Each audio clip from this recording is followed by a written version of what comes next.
Unfortunately, he does walk away from the game. He might not miss anything.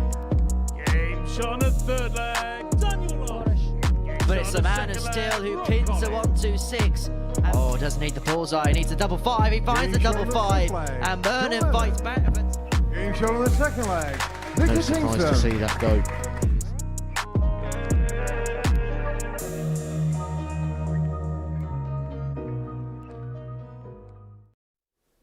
Good evening, welcome to the Modus Super Series for Group B's start, where 5 will fight for finals night here at the Live Lounge. And this afternoon we had a fantastic campaign in Group C get underway. Laura Turner was here watching the action with me. Ashley Coleman leads the way, but everybody is in contention tomorrow. Yeah, I think it was something that we kind of thought may happen. Doesn't always pan out that way. It was quite hard to predict, and yeah, the way that the results fell, it still feels very hard to predict. But it's really exciting because we still don't quite know who's going to make it through to Saturday. Yeah, make sure you are tuned in tomorrow afternoon, 1 p.m, for the conclusion of Group C, and this is how the land lies in it. Ashley Coleman, as we mentioned, won 4 of his 5 matches, leads with 8 points. Charlie Large just behind him, the player from here in Portsmouth, of course, looking to make it through to finals night. But everybody else on 4, everybody in contention. And tonight we are going to see Group B get underway. This is the way things look for the rest of the week. We'll show you that in a moment. Colin Osborne winning the Group A earlier in the week. And tonight we've got 5 fantastic players in action.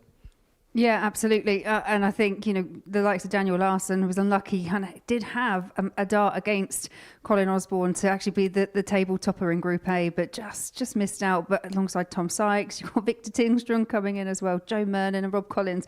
I think a bit like Group C, it's going to be quite hard to predict who's going to go through. We saw that battle earlier in the week between Colin Osborne and Daniel Larson. How heavily bruised might Larson be, having not made it through Group A? Yeah, I expect it to be disappointing. Everyone kind of likes those 2 days off. I mean, the whole idea, isn't it, is to secure that place in Saturday. So, it's kind of a reset for Larson. But he showed throughout the week, he's a quality player. And, I do think he's going to be one of the ones to watch in this Group B. Yeah, and he outperformed Tom Sykes in that group earlier this week. Sykes actually having been a grand finalist before, was the favourite to win this week before a dart was thrown. What have you made of him finishing 3rd and only doing it on leg difference as well? Yeah, and I think for Tom, perhaps we have a really high expectation, and I think he showed in spurts what we've seen him do here before. Perhaps just didn't have the consistency that's seen him win a couple of times here at the Super Series, but I do expect a different version of Tom. It's now a bit of a last chance saloon when you get to this Group B stage. So again, Tom Sykes, we do have big expectations, but he's shown why over the few times that he's been here. And one of the incoming players, Victor Tingström, we've seen him do really well here in the past, made a semi-final before. He could shake things up in this group. Yeah, absolutely. I think the other 3 coming in, they would have seen the way that Larson and Sykes have played, so they know that they've got a tough job on their hands. But Tingström, as you say, is just another one of those players that you expect big things from now. Yeah, we're going to have a look at the odds in a moment. Now, we were talking about this off-air before, with Tom Sykes being favourite before a dart was thrown. It'll be interesting to see how the bookies have reacted to Daniel Larson beating him in Group A.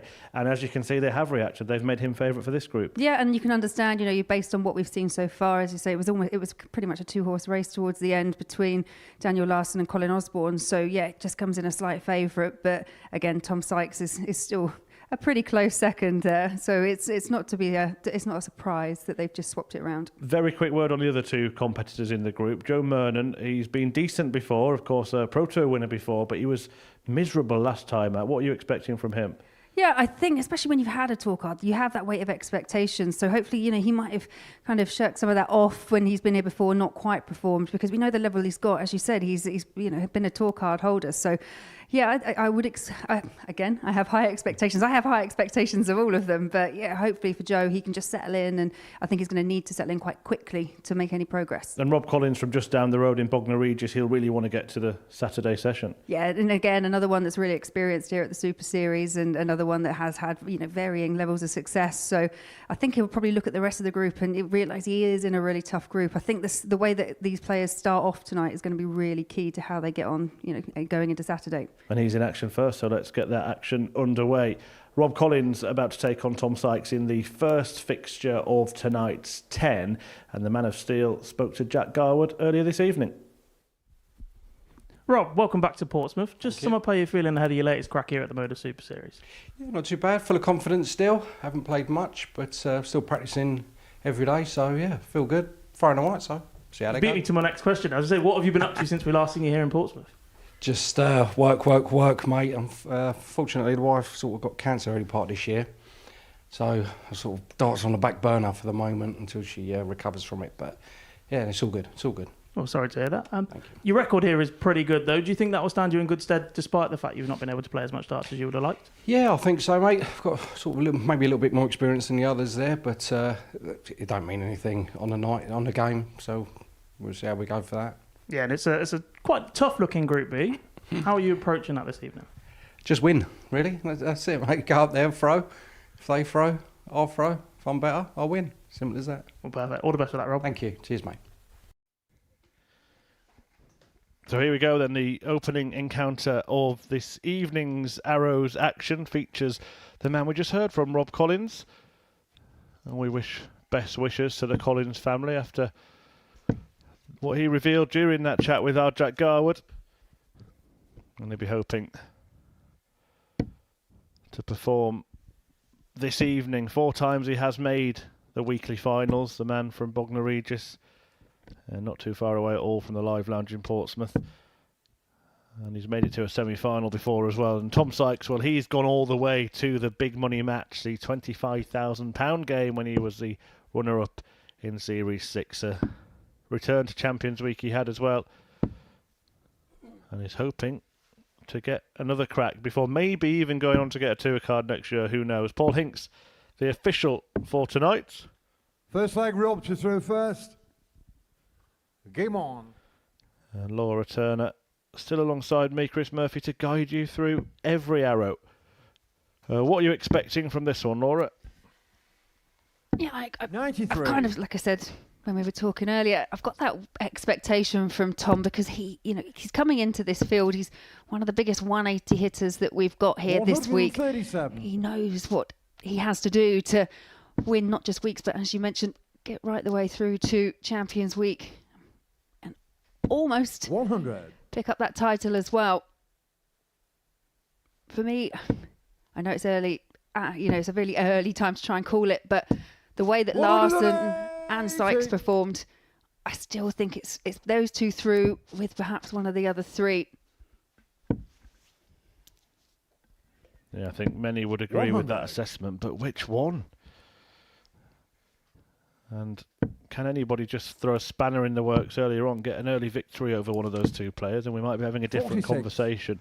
Anyone who was watching the action last Friday night will know how dramatic and climactic a Group B can be. 98. Tom Nakar 138. Paul Hogan would have been heading home had he not got one leg in his last match. He ended up winning the whole week. Yeah, it's amazing, isn't it? And that's what we say, it's those small margins. When you look at what we were talking about this afternoon in Group C, there's so little to split the players.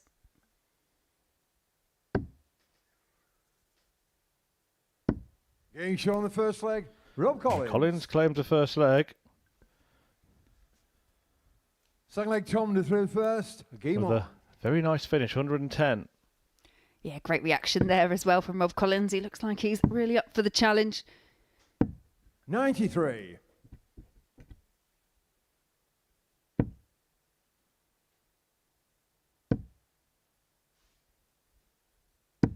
$45.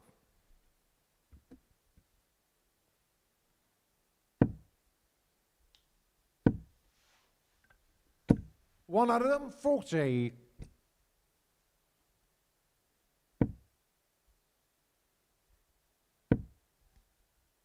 Yeah, both these players really are off to 60. quite a solid start.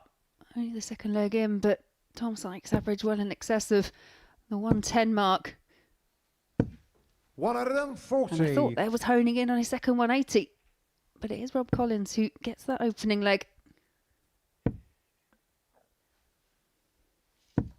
30.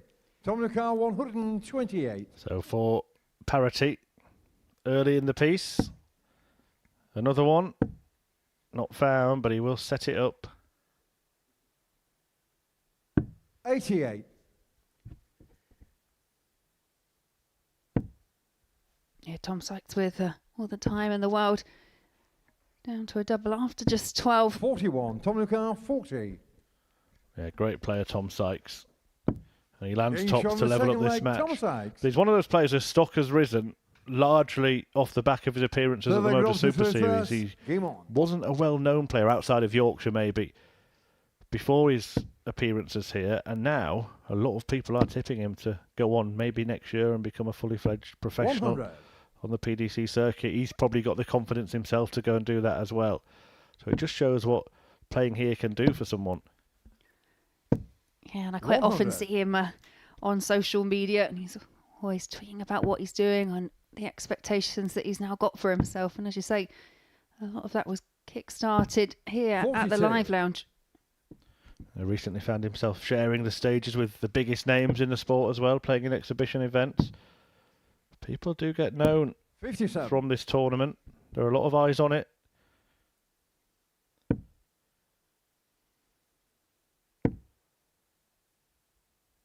Some sink, 55. others swim, and he's certainly been swimming.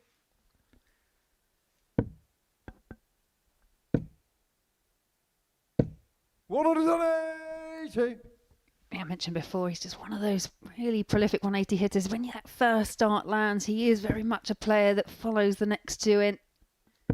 26. Yeah, Tom two in Lucar, this game. 164. For Tom Sykes. Very good decision there to go for the bullseye. He was probably thinking about scoring 64, but he's going to do better than that.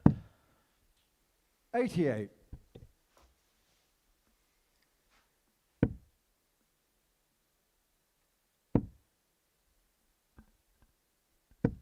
$60. Tom Lucar, 76. After quite a solid starting leg from Rob Collins, just wheels have slightly fallen off. 36.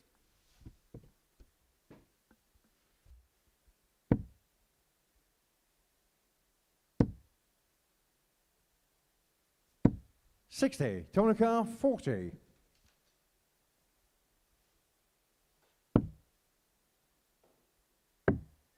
Getting shot on the third leg. Yeah, Tom really good Sykes. stuff from Sykes, who's producing a very good performance in this match Fourth leg, Tom up to now. first. And look at Game the on. gulf in the averages. Won't have seen many bigger differences here at the Super Series. No, 60. absolutely not.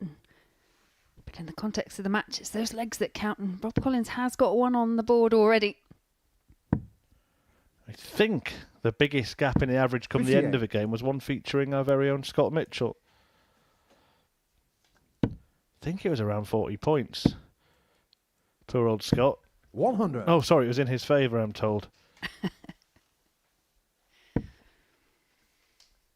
Scott does come up in quite a few references of, you know, 99. things that things of consequence to have happened.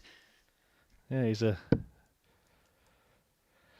regular quiz answer, isn't he, Mr. Mitchell? And it was against Tom 99. Lonsdale. 43.36 was the difference in the averages. Mitchell averaging 107 and 95. change in that one. Can't be right. Get it checked.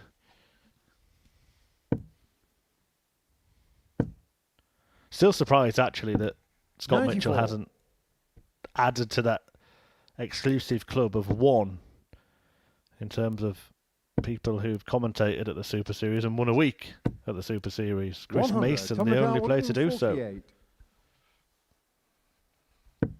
He's come close on occasion, but not quite made it yet.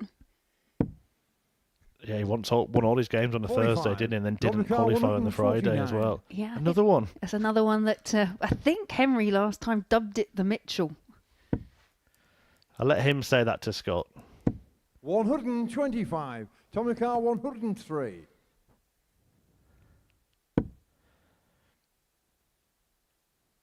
This would hurt Rob Collins, wouldn't it? Waiting on a double. As Sykes 71. eyed up that Tom Lucar, double 16 24. instead. Collins gets the opportunity to level. Despite the disparity in the Getting averages, shot on the fourth leg. the Rob game is all Collins. square. And in fact, Rob Collins has the slender Deflect Rob advantage to because throw he's got the first. throw. Game on. Yeah, better leg once again for Rob Collins, but at this early stage, it's the consistency that's proven problematic.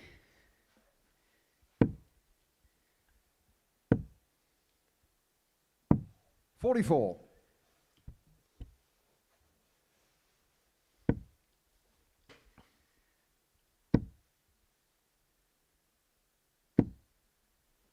$140.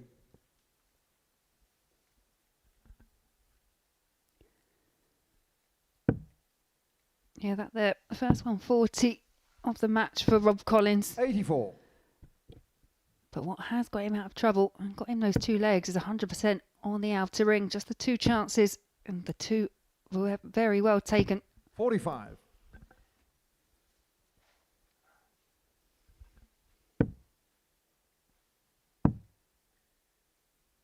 $96.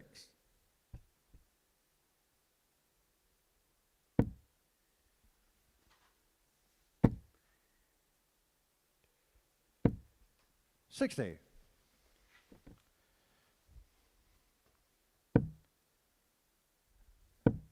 Yeah, was that a bit of a mistake there for 59. Rob Collins? And it was, but Sykes not able to punish, and that blistering start that Tom Sykes made seems now his wheels have fallen off. 100. Yeah, very bizarre switch in fortunes here. When you're averaging 113, your average is going to drop a little, but if it drops to the low 90s, that means that you are playing significantly worse. You will get a look at the 78 for a break. 78.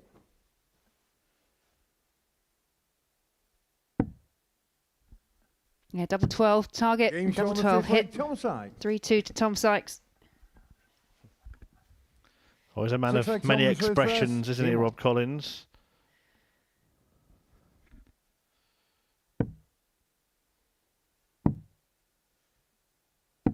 $57. Yeah, so Collins back in that position where he needs to find another breaker throw. Has found the one. 100.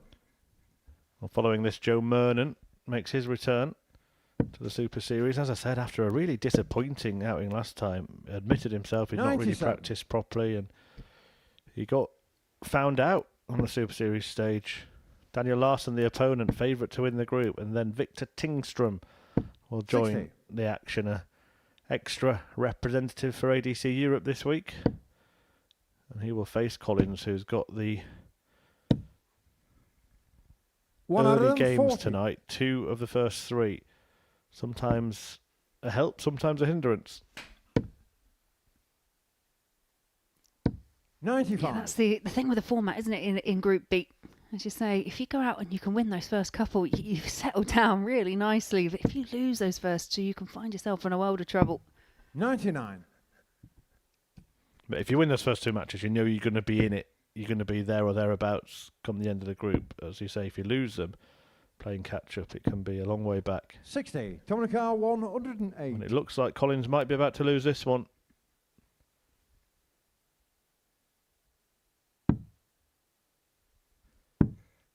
Oh, he's overdone it. Wanted the single, got the double. And because he was on an odd number, there is no out here. 102. Yeah, and I'm not quite sure if he actually miscounted that. Yeah, I'm assuming that was the 100. case. Tomonacar 6.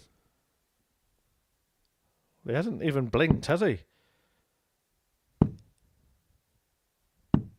3. Robucar 86. But it could cost him. It could cost him dearly.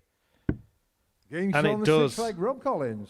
Well, there was the misfire, followed by the miscount, then the missed doubles, 7th and final Rob leg, Collins Rob to punishes serve him to the first. hilt Game and on. forces a decider in which he has the darts.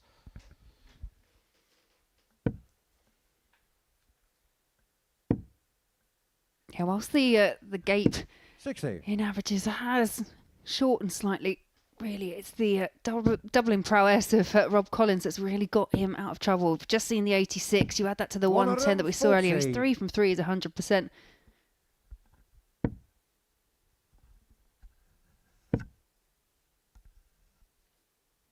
$59.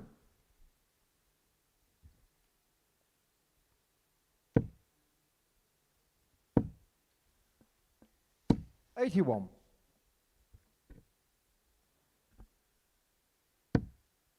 Just goes to show how easy these matches, they can really turn on themselves. 134.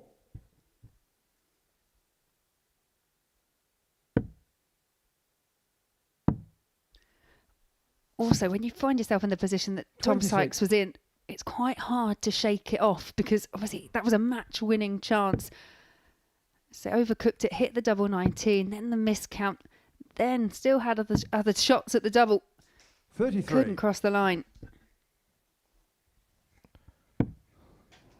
What Rob Collins has done, he's taken every chance he's got, hasn't he? 140. We mentioned how big the gap was in the averages, but if you miss doubles and your opponent hits, then you're going to be in a game at least.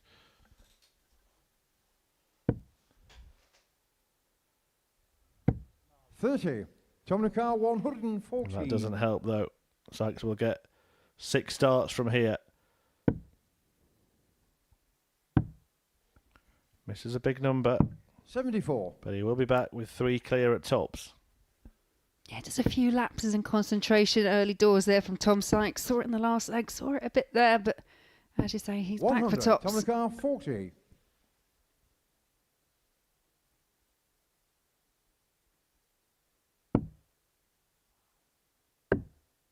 Getting shown the match. And there is the match for Tom Sykes. A hard-fought win in the end. Yes, he outscored and outperformed Rob Collins in most departments, but Collins' fabulous finishing kept him in the game. And he's just having a little conversation, I think, there about that missed count when he left that double 3. Missed 3 darts at it to win the match, but it's no harm done in the end as he gets the win in a last leg decider. Sykes off the mark.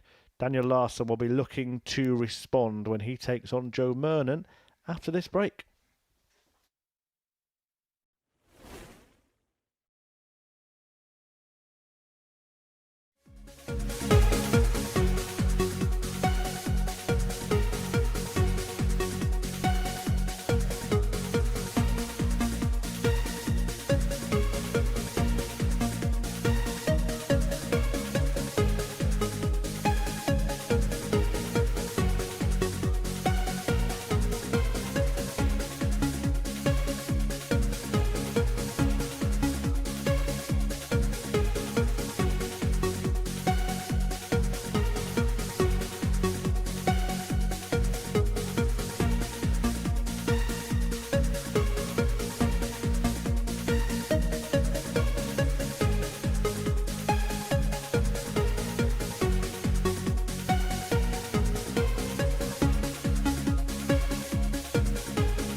Yeah, welcome back to the Modus Super Series, where we are about to see our first glimpse at Joe Mernon this week as he takes on group favourite Daniel Larson in his opening match. Earlier, we've just seen Tom Sykes narrowly pip Rob Collins to the post, winning 4-3 in their opening match.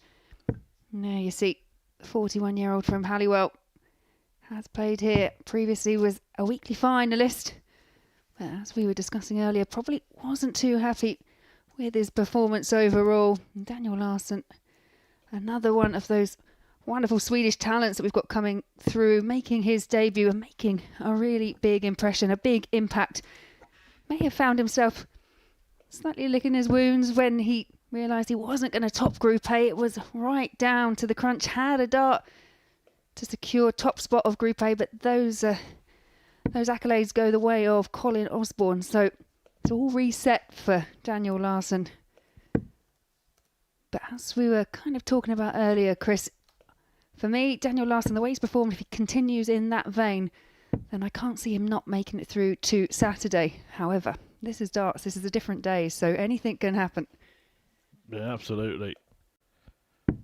Joe Mernon, as we mentioned, we just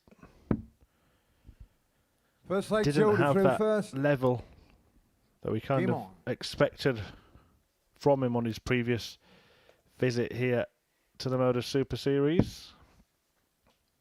As a former tour card winner, yeah, 97. one weekly final, but his other appearance, he was pretty poor, to be fair.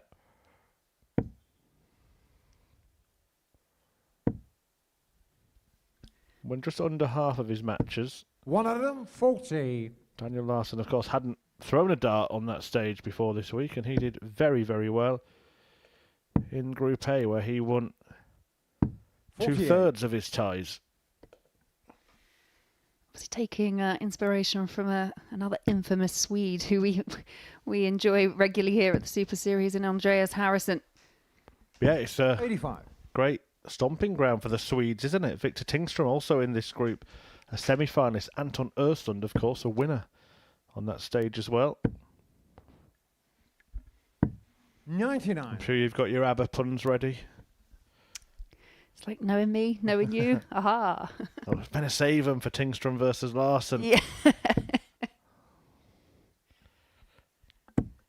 140.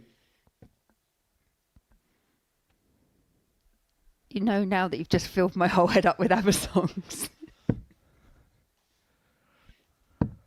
49. Daniel Carwooden, 36.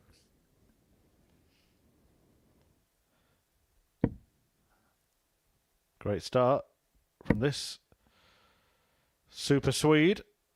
Couldn't 120. quite find the double, but he's certainly signalling his intention here against the throat.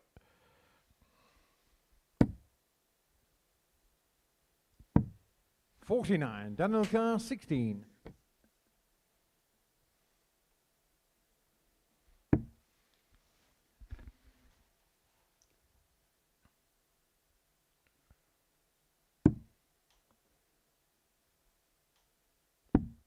$12. Mernon won't be taking this out, however hard he tries.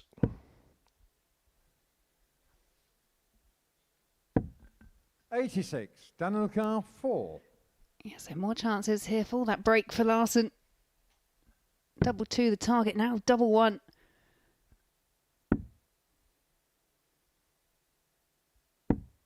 No score. Yeah, Joe Carr, despite 73. that blistering scoring power that we've seen from Larson so far, can't actually cross the line, can't find the double.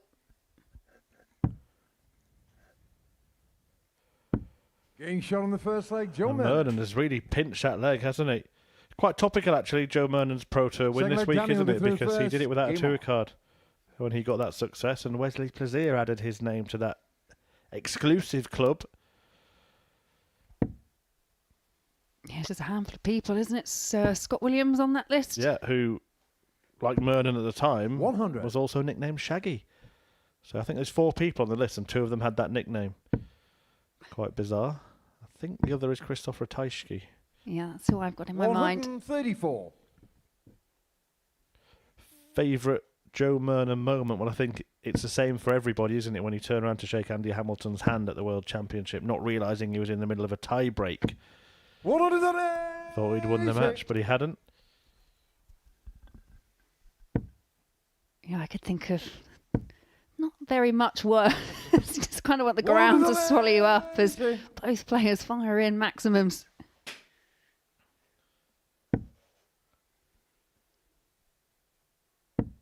Yeah, Joe Murnan, he enjoyed a very long time on the Pro Tour. 54. Had his card first from 2012, lost it in 2014, but then regained it in 16 and only recently lost it in 23.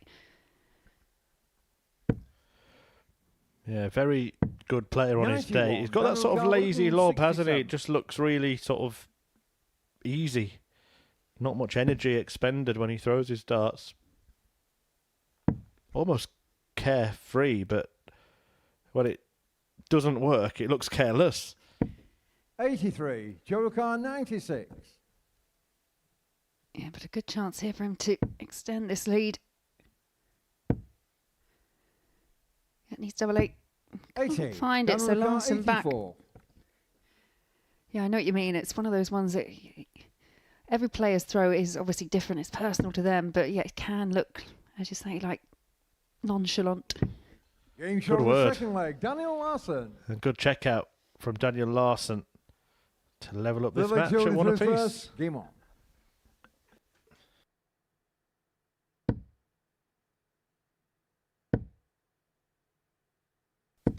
One of them, 40.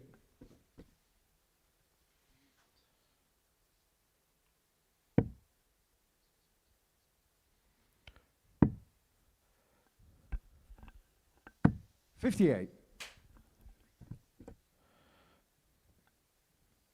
Yeah, let's take a closer look at that Joe throw. I think nonchalant was the 60. perfect word to describe it. In contrast to something more sort of manufactured, shall we say, from Daniel Larson. Yeah, it's quite robotic, isn't it? 121. The one thing that you do sometimes see, though, from Joe Murnan is if you think he's nonchalant in terms of his throw, yes, I agree, but his face will tell you different when things start going wrong. One of them, He doesn't 40. seem to throw the dart. He just kind of lets go of it, doesn't he? Technically, you know, it's one of those throws that very little can kind of go wrong with it, really. But yeah, we had a friend who had a very similar 85. throw that we used to play Joe local league with, but he 161. had the kind of rare occasion where he'd just be far too relaxed and hit the skirting board. Been there. Occasions. Well, he looks like he's going to try and get past that blocker 78. on the treble 20. He didn't need to really go there. Could have gone for maybe treble 16. So return for 83 rather than something smaller.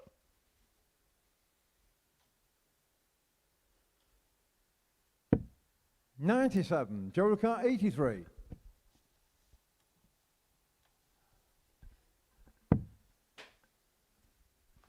Yeah, double 16.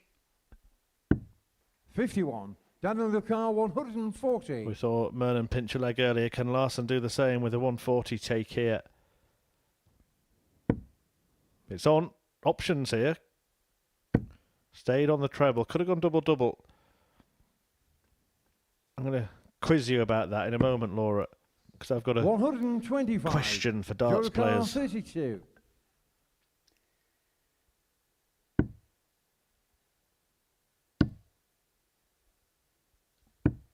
$16. Daniel Ricard, Yeah, 15. very similar to Daniel Larson in that opening leg, a leg that Daniel was in control of. Now afforded opportunities here for Larson. Getting shot on the third leg. Yeah, Daniel and it's Larson. Daniel Larson who does convert and finds a break.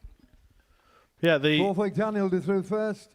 thing that I ponder often when I watch situations like that is when a player is on Game on. 100 and they miss the treble 20, their opponent's on a double, almost always go tops. But when they're on 140 and they hit the treble and their opponent's on a double, they very, very rarely go tops. Why is it that on the massive finishers, They've still got 2 darts in hand and their opponent's on a double. What 41. stops them from employing that route where they're going for a bigger surface area? Yeah, I guess one is you're probably in your mind you're trained to that's the route you go for. But I think when you've got the lie on the treble 20, especially with a nice 100. lie, then you feel like you're going to follow it in. That's where I would be thinking that adjustment to tops. And besides, if you do go the tops route and you miss by a mile, you can look rather silly. 100. It's embarrassing.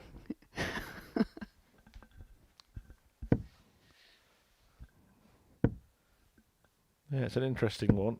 100. I've seen players do it from time to time.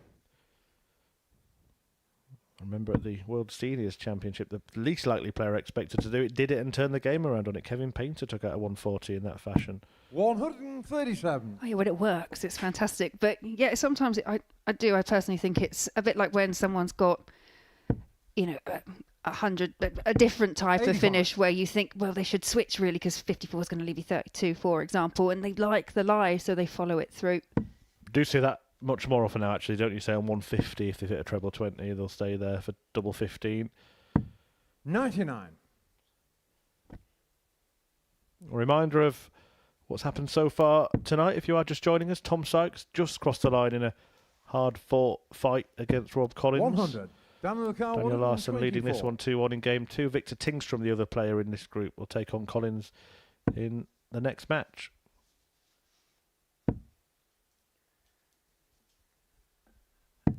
$92. Joe Ricard, 116. Good set-up play there from Larson, but Mernon here with a chance to deny him the opportunity of coming back. Needs tops. 76. Daniel Ricard, 32.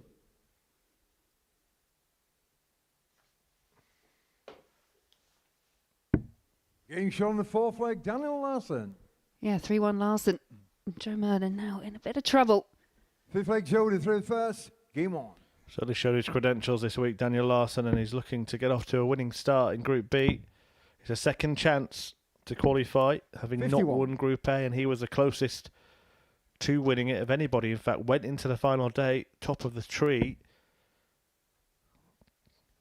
but ended up in a straight shootout with Colin Osborne in their last match. The winner took it all to exhaust another one of those puns.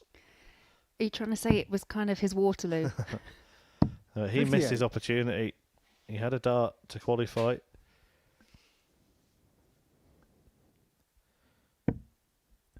And now he's looking to make the most of the second chance. But in this Group B, it's a big chance, isn't it? More players 57. go through than don't. Yeah, Group B, as you say, it's 3 from the 5, so there is more statistically, more of a chance of getting through, but 180. you've still got to play well.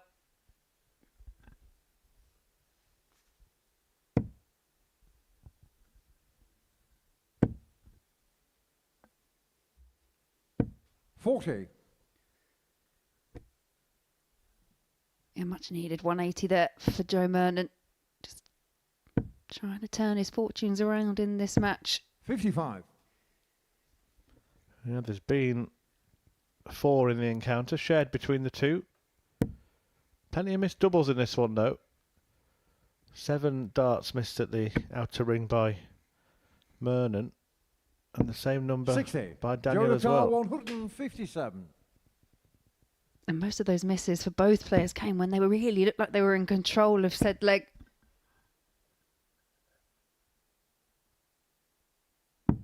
$99. Daniel Ricard, 164. Mernon may think he's in control of this leg, but Larson could have other ideas.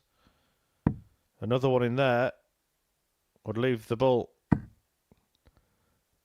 for a huge check out to win the match. It was well pitched, just didn't 139. quite get the weight right. Joe Ricard, 58. Yeah, that reaction from Daniel Larson as well tells you that felt good.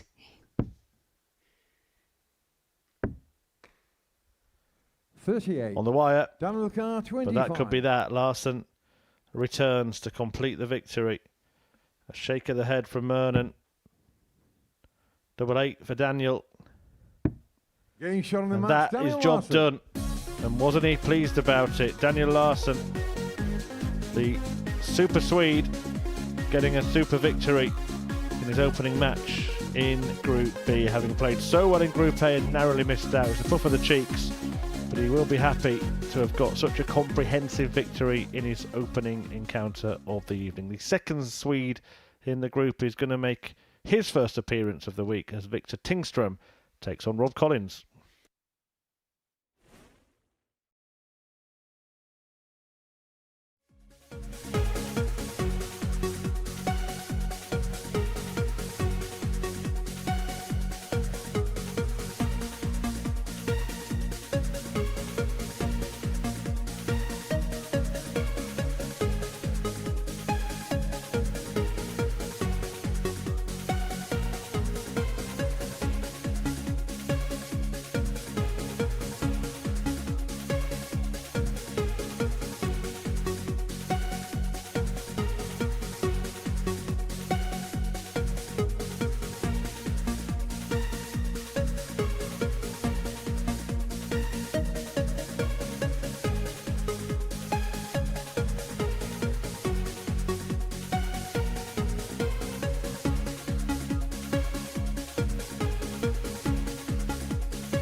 Welcome back as we get ready to bring you the third game of 10 tungsten ties tonight, and this one features Rob Collins, who lost his opener against Tom Sykes, albeit by a solitary leg, and Victor Tingström, the second Swede in this 5-player group, 23 years old, from Stockholm, who's made the semi-finals 3 times here at the Modus Super Series, hoping to go better this time. Rob Collins has been to the weekly finals 4 times. Can he add another Saturday to his Super Series CV? And tickets are available for the Saturday sessions here at the Live Lounge in Portsmouth. If you are in the area or want to have a little darting pilgrimage, do check out the website, dartshop.tv. Part yourself with £2 and you could be on the floor behind the stage. Well, we'll give you a seat, obviously, but you could be here. And if you want to be, all you've got to do is scan that QR code. There are a couple of players this week, Rob Collins one of them, that are quite local to this event. So if you are planning to come, I think right now is the time to book your ticket. Laura, you won't be here, will you? You'll be playing darts instead. Yes, get to it. Spend my weekend up in Leicester for the final instalment of the Women's Series for this year. Yeah, it looks like a race, doesn't it, between Van Scherrik and Noelin van Leuven for 45. The available places at the Grand Slam and World Championship. interestingly, we had both in the same week here at the 96. Super Series last week. Yeah, but yeah, interesting to see how that does pan out. 100. So I know Fallon very keen to get back onto that Ali Pali stage where big things happened for her back in 2019. And yourself, how would you assess your own season this time around? 125. Consistently inconsistent. Now, I've had some good moments. It's so tough, and I think what has been great to watch and hard to keep up with is just the ongoing improvement in standard that you're 80. getting across Victor the Carl, board with the 107. women players.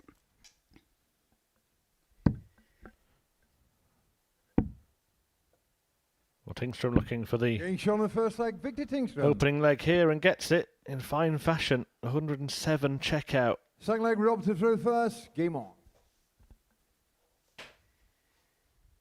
Just looking at the order of merit for the women's series. Some names that maybe weren't there a year or two ago, as you say. 100. The young talent that everyone is interested in. Paige Pauling in the top 20 on the order of merit now.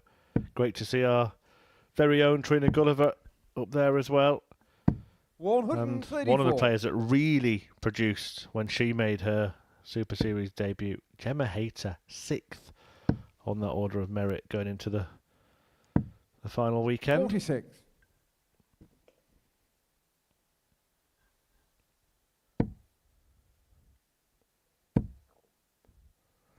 Of course, we have a 1 year rolling order of merit as well for the World Match Play, so 99. even though it's the end of the season, it's very important for the race for that next year as well. Yeah, that's already kicked off and underway, and I think it goes without saying that 60. normally positioned at the top of that table, you'll see Bo Greaves. I mean, since she's joined the women's series, she has just been such a formidable force, but kind of driven the rest of the field. Yeah, and the only woman to have won a week here at the Super Series and 98. almost got to the Champions Night final as well. Only beaten in the last leg decider by the eventual champ, Andreas Harrison, in that series. 140. Am I right Victor in Carl, thinking that she 170. actually went through one of those weeks the week that she won here without dropping a match? Yeah, and was, and I think still is, the only player to have done that. 96. Robbie Carr, 155. She played a Group B campaign, won every single fixture in it, and then won all 4 games on finals night. And yeah, just had it 59. confirmed that hasn't Victor been Carr, matched yet. 74.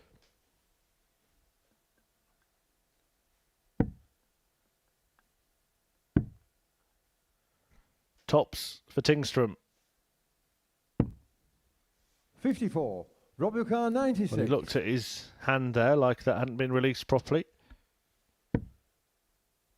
And Rob Collins was doing exactly this, wasn't he, in his first game? Well, he wasn't doing that. He was hitting every dart he threw at double. 78. Victor Carr, But he was 20. hanging around and then taking chances when they came. Yeah, he was very efficient on the outer ring in his opening match, 3 from 3. He may get another chance here if Tingstrom can't find the double, which he No can't. shot. Robbie Carr, 18. Got a choice now. Do you go straight for it? Do you split? And straight for it, and that is the risk you run.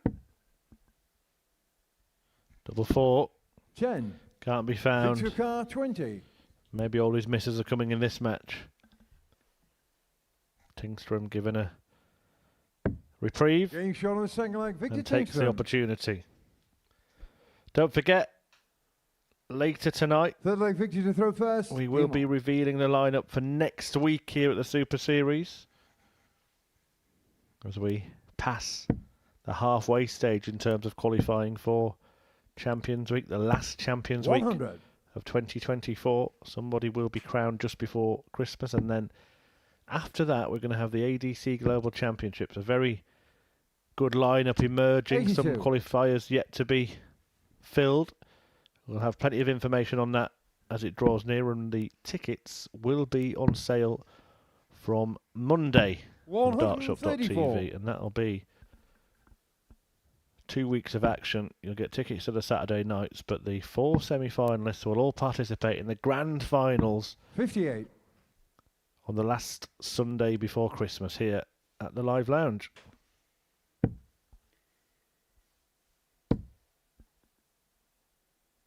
85. You just get the feeling now this match is really falling away for Rob Collins. 61. Had ample opportunity to make it one apiece in the previous leg. Couldn't find the double. 96. And this goes back to what we were saying earlier, isn't it? When you are in the position of Rob Collins, where you've got your first 2 games in the first 3 fixtures, you can find yourself chasing the rest of the pack very quickly. 85. Victor Car, 86. Yeah, you can see the frustration already from Rob Collins. It looks like it's going to be a long evening for him. 46.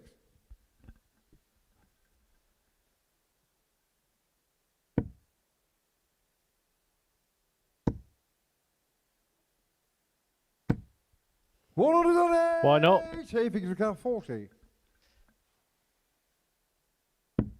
Getting shot on the third leg, Victor Tingstrom. Yeah, all academic in the end there.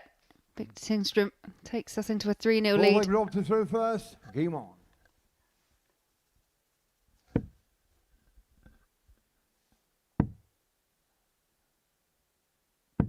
$56.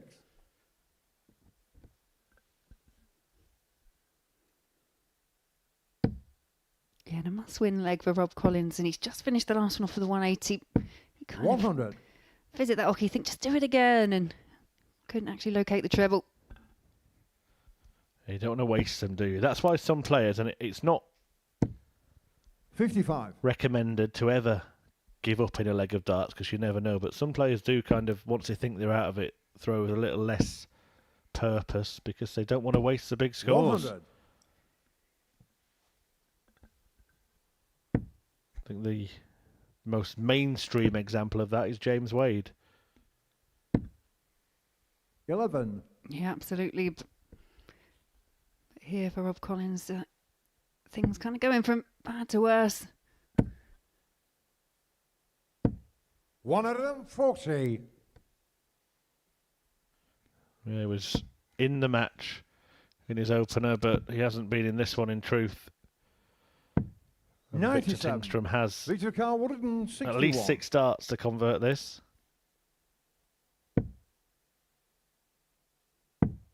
May only need 3. Oh, that was 136. close.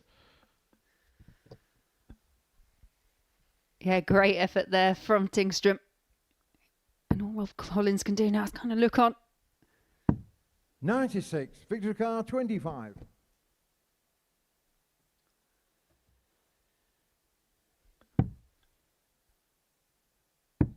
Getting shown the And that's match, it. Victor Tingstrom.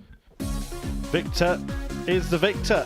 A 4-0 victory for Tingstrom against Rob Collins, who, well, he's going to have work to do now in this group. He lost his opener in a last leg decider, but he didn't get close to his opponent in this one.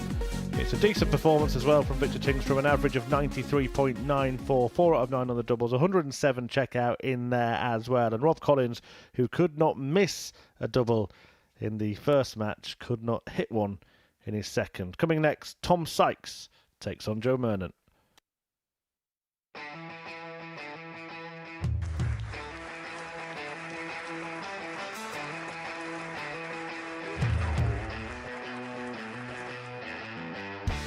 Hang on a minute. Wow! Oh my God! Well, that's 100 quid down the drain already. Itching to hit the 180. He's gone for the maximum.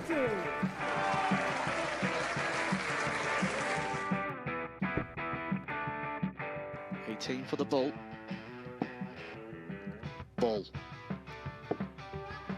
53. No, he said bull. That's a great first start from Adam. Oh, look at this. He's going to leave Scape. Oh, can you believe it? That is unbelievable.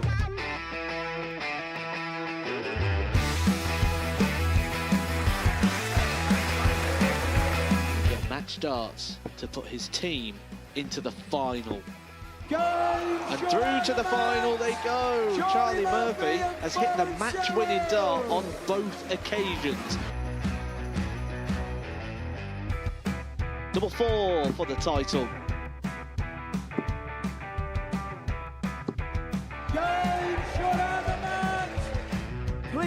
show your appreciation for the winner of the Influencer Pairs event, George Scaife and Adam Lipscomb.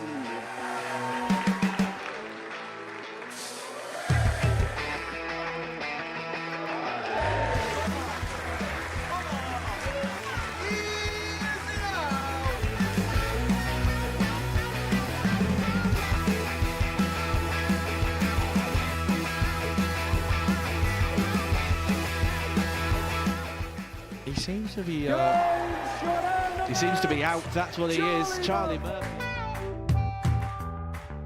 A couple more visits yet. We're not going to need that. Bosh. Pie Face is through. He gets there. And he's absolutely buzzing. It was a game that Pie Face dominated throughout.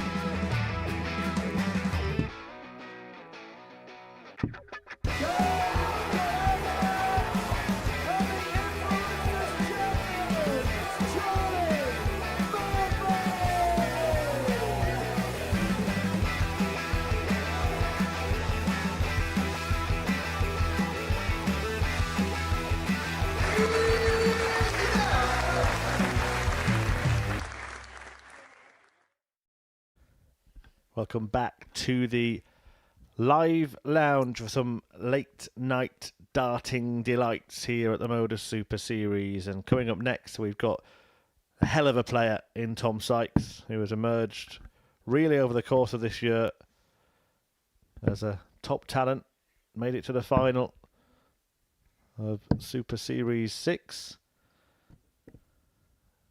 And was one result away from winning the big money, £25,000 on offer to the winner of a Modus Super Series. Joe Mernon, well, he's hoping that he can be in the mix, but he's going to have to improve a little on the opening performance when he lost out to Daniel Larsson by 4 legs to 1.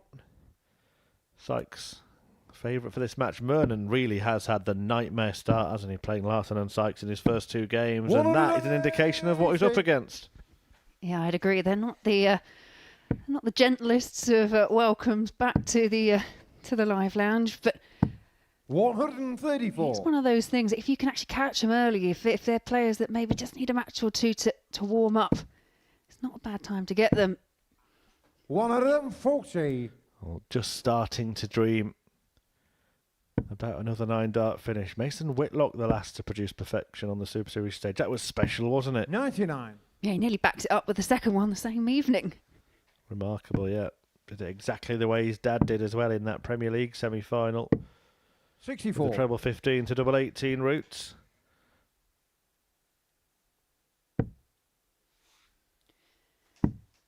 Yeah, I think he was a bit mystic, Mason. He'd actually called it beforehand and said he was going to hit one.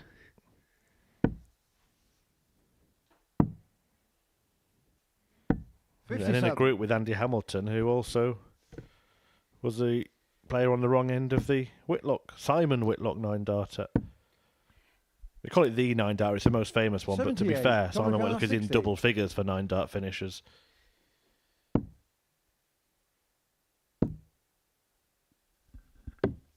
Yeah, there would have been something really quite poetic if Mason had actually produced that against Hamilton, but happened to be against Wazzy in the end. Who knows, in years to come, maybe they'll meet each other. Father and son. We have actually had in this tournament, not here in this current inception of it, but a father hit a 9-darter against his own son when James did it to Josh. Anyway, less about perfect legs. Here's a scrappy end to what could have been a perfect leg for Tom Sykes, who hit 5 perfect darts, but now has missed 4 at double, and Joe Mernon says thank you very much. Second leg, Joe to throw first. Game on. Yeah, and it's kind of echoes that opening match that we saw from Tom Sykes. Tom Sykes very much in control of the opening leg and fluffed his lines when it came to the double and offered up that opportunity to Rob Collins, who hit a 110. Something similar happened, didn't it, in the match between Mernon and Larsson as well. The leg that Mernon won was kind of gifted to him. I hope Joe Mernon fans don't think I'm being rude here, but both legs that he's got tonight have kind of been handed to him on a silver salver. 86. Yeah, there's only so long you can rely on mistakes 140. Back-to-back legs where Sykes has thrown 5 perfect darts to start. 60.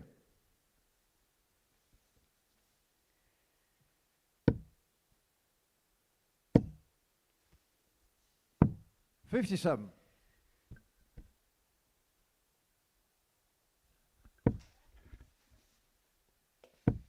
On this occasion, Joe Mernon not able to stay 43. with Tom Dominic Sykes, and it's Sykes that's looking at the 124. 1-2-4. He'll try and locate that treble 18 still. 42. But that dart got in the way.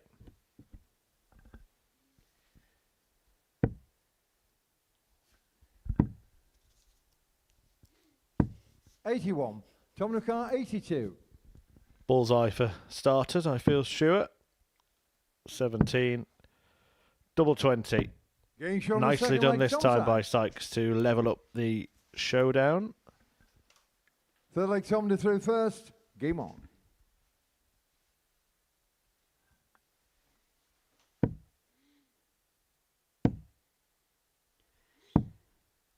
$44. Yeah, Tom Sykes becoming one of the regulars here at the Super Series. As he mentioned, has got those 2 weekly wins under his belt. 59. And he's one of those players that he has come back. He's had that weight of expectation on his shoulders.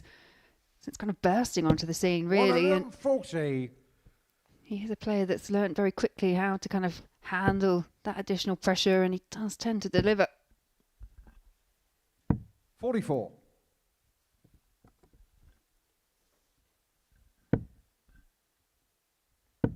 We spoke about the Mernon throw earlier. 40. The Sykes throw is another one where it just seems very little can go wrong. So straight, so forceful, so repeatable. 41. Which is the most important factor, isn't it? Yeah, just something that you can do over and over again. 96.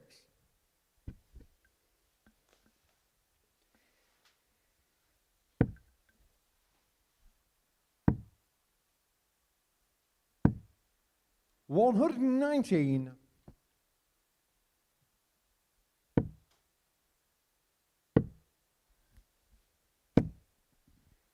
$105. And he looks very comfortable, I have to say, on this stage. I would be excited to see what he could do, Tom Sykes, if he really pursued a PDC career. 140. Dominic 76.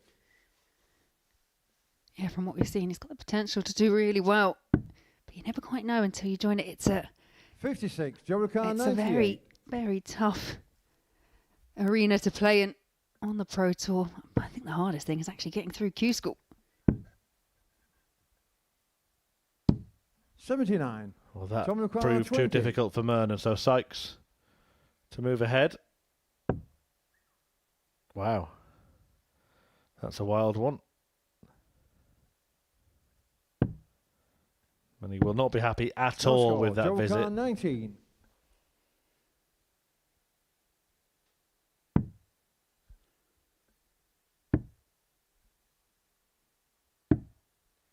$11. That was a real Dominic chance for 20. Joe Mernon to find another break. Much better attempt, and he utilises the marker to get his nose in front. 4-leg Joe to through first. Game on. Yeah, just he kind of has echoes of the previous match for Mernon. 180. Had some chances, could be ahead in this match, but missed 4 at the outer ring so far. Missed 9 in his match against Daniel 59. Larson.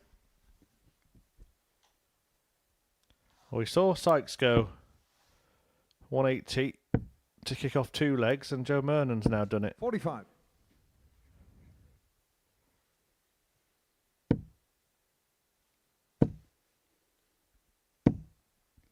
$140. Next game will be that all Swedish showdown. Laura Turner's got a ABBA puns at the ready. 83. Yeah, saving them all. 138.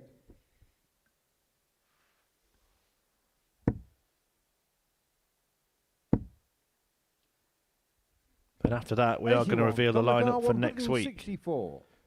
Do stay tuned for that. Some big names in action on week 7.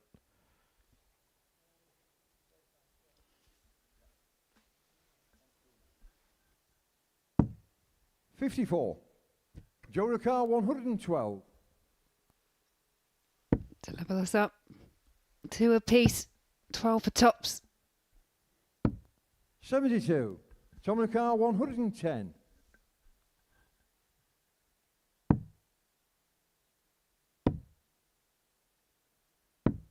$70. Joe That was a Ricard, good 40. opportunity that he carved out for himself to open up a bit of a buffer in this game, but instead Mernon will look to tie it up at 2-2 and does. Getting shot on the 4th leg, Joe Mernon. 5th leg, Tom to through first. Game on.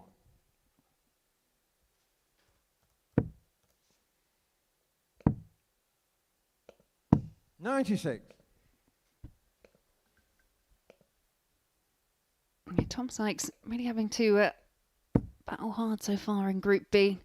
So 100. just crossed the line against Rob Collins. Despite over a 15-point difference in the averages, it was 4-3. 100.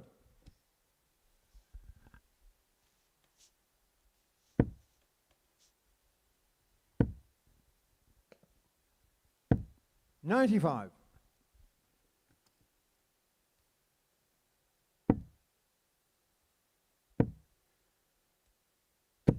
$58.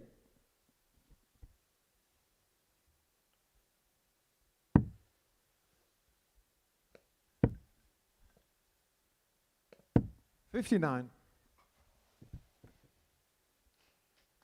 That Players' Championship win for Joe Mernon, which we spoke about, coming 9 years ago now. 99. And he beat Dave Chisnell in the final to win it. Fantastic success for him. It's kind of 45. that Tony time Carr, where 148. Joe Mernon was producing some of his best starts. Yeah, I was thinking it must have been a really tough 74. tournament to win, but then I noticed that both John Parr and Mark Webster were in the last 16. Couldn't have been too difficult then, could it? And I've got a feeling it was the last one that the PDC 57. played at Crawley. Tony Carr, 74. I remember attending Crawley on several occasions. Sykes here looking at the top of the tree, but Joe can't quite Ricard, find it. 145.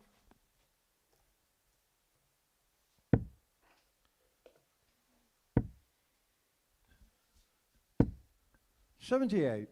Tom Ricard, 20. Good guide again.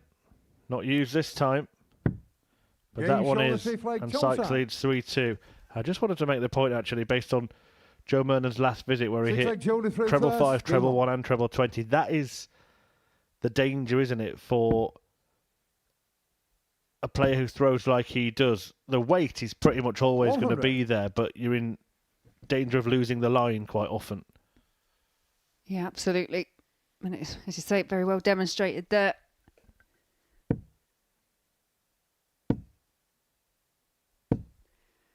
It's actually a player like Tom where he has got that more direct throw. Probably has the line, but it's the weight that you have to manage a lot more. 82.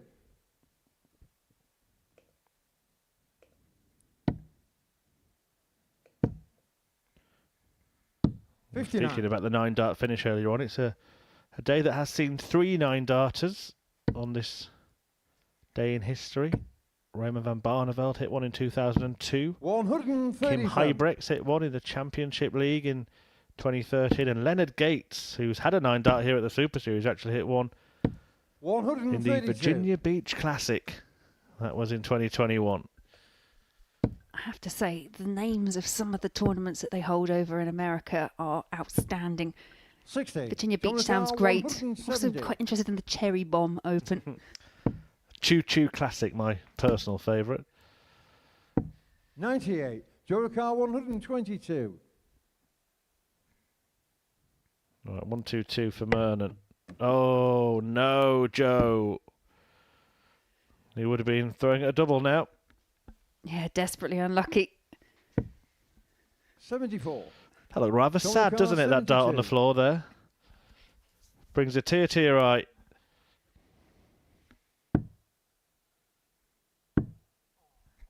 As does that. Wow. 32. Joe What's McCarr, going on? 48. I was going to say the same thing. Just a few lapses of concentration. Saw it in the opening for Tom Sykes. Saw it again there. And Mernon now looking at tops for a level match. 8. Tom McCarr, 40.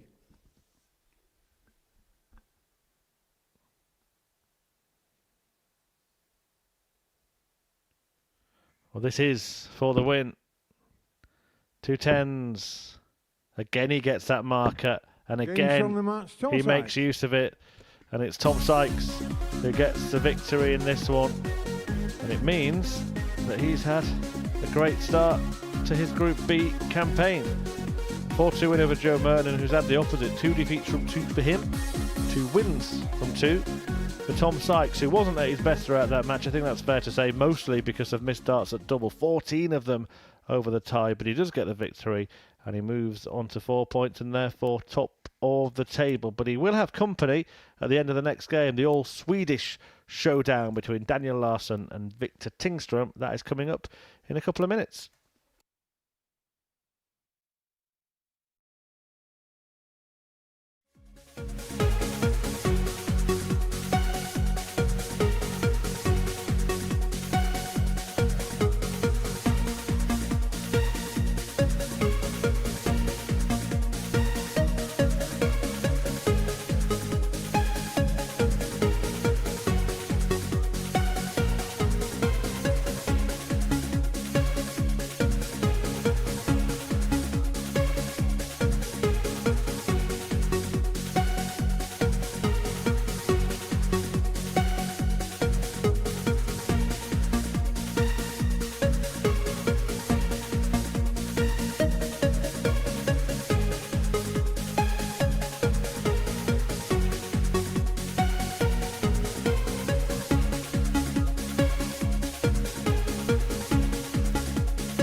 Welcome back to the Modus Super Series, where we're about to see the 2 Swedes shoot it out in a winner-takes-it-all contest as Daniel Larsson takes on Victor Tingström in the 5th game of tonight's 10. So here we go then. Whoever wins it will be joining Tom Sykes in winning the first 2 games and will be top of the table halfway through the evening.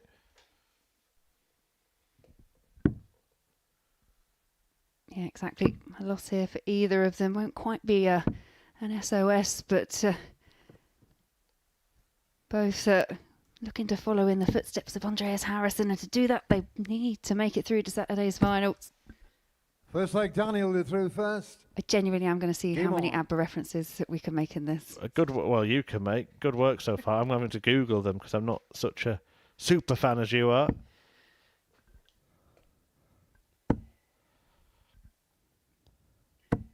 $140.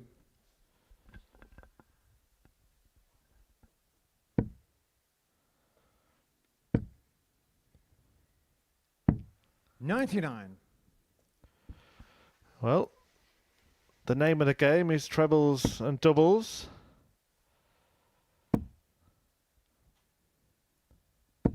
$100.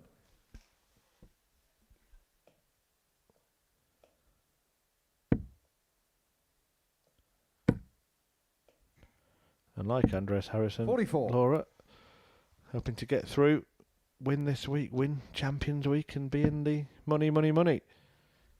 Very good, very good. Under the bright lights of our very own Super Troopers. 100. That word as well, Super Trooper. Last time I think I was here with another Swedish player, I was with Paul Nicholson, and it's such a wonderful word to add to the kind of Geordie dictionary that we were talking about at the time. 58. Daniel Yeah, Lucar, absolutely. 161. That's something that only the Geordies can say well. Oh, can he do this? Not to beat. 82.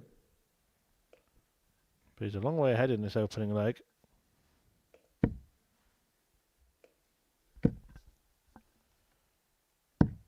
$59. Daniel Lucar, 79.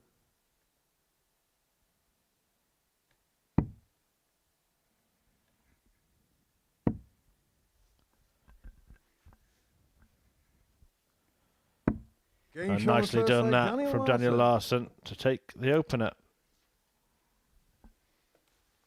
Second leg, Thomas to throw first. Game on. Yeah, really efficient opening leg. 1 in 15 darts.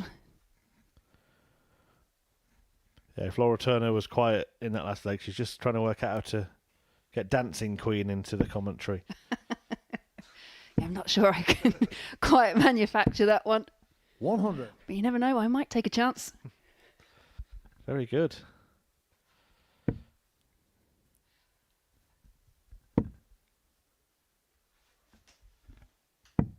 $131.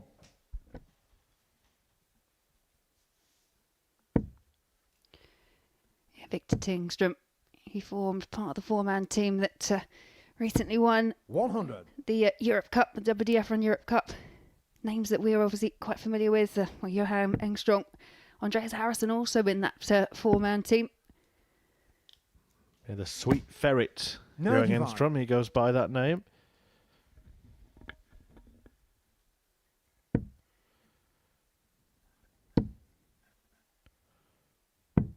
$97.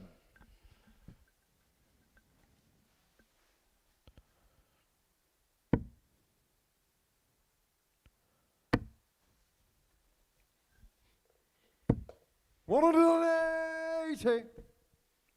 The iconic call of Paul Hinks there as the first 180 goes the way of Larson. He almost sings that maximum call, doesn't he, Paul Hinks? 46. Daniel Thank you for the Lucar, music, 95. Paul.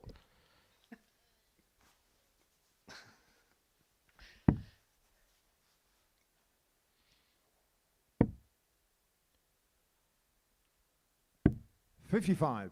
Victor Lucar, 158.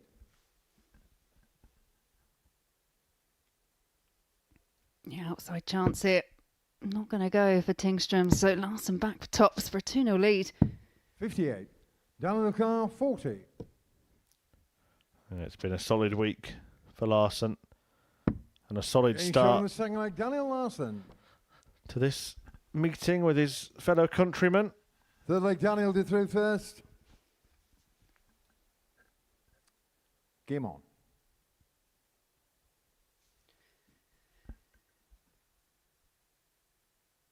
Yeah, Daniel Larson backing up the opening 15 dart leg with a 13 dart. Now his starts to stretch the lead to 3-0. 100. something we were talking about in this afternoon session is having perhaps a conversation with players to see exactly how they felt about the other players within the field. And, you know, this is a really strong performance for Larson against a fellow countryman that he probably knows better than anyone else in the field as well. And I just wonder if you've just got that level of, I wouldn't say confidence, but maybe just that extra bit of desire to beat him. Yeah, I hear a lot of players say they much prefer playing players they know well than unknown quantities. Because even if that player is usually better than them, at least they know what they've got to do, what to expect. Brilliant maximum there from Tingstrom. I know it was a day of celebration for you yesterday, Laura. We mentioned that earlier. A belated birthday. 140. But we also have a few happy birthdays to dish out to the darting world today.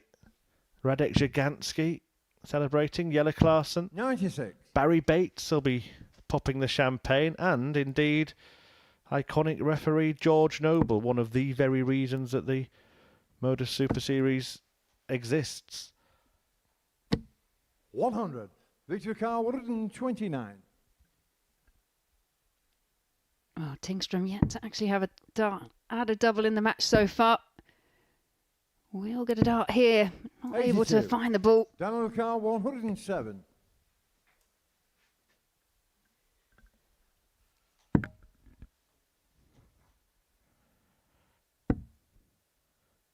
Larson gets a shot. 91. Off Victor the mark. Carr, 47.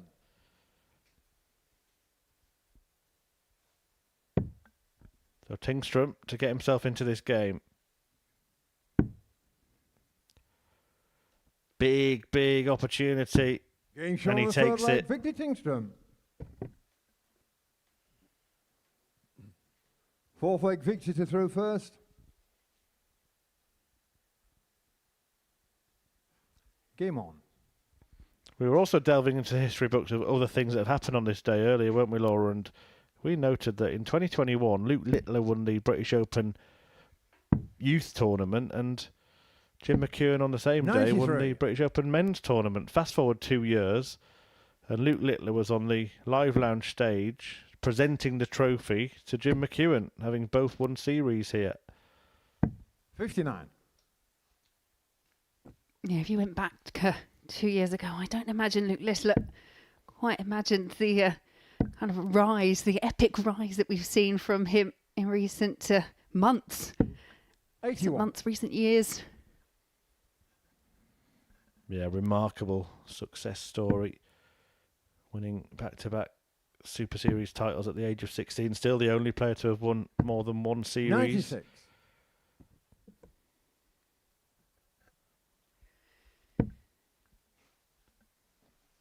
Yeah, something that could change when we get to Champions Week is Andreas Harrison is another player that's lifted that title, and he will be back for Champions Week, having already secured his spot.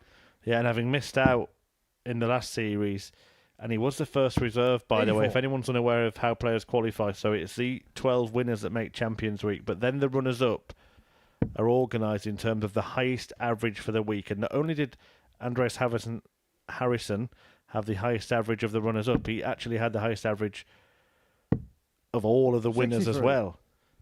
So he would have been the call-up. What a shock that would have been. That would have been like wrestling, wouldn't it? Someone pulled out and then the defending champ comes into the ring instead.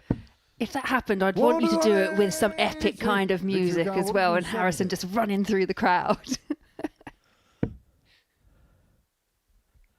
He has been the most successful Swede here. 96.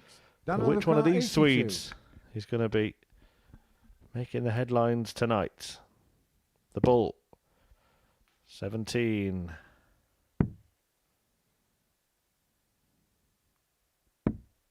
$42.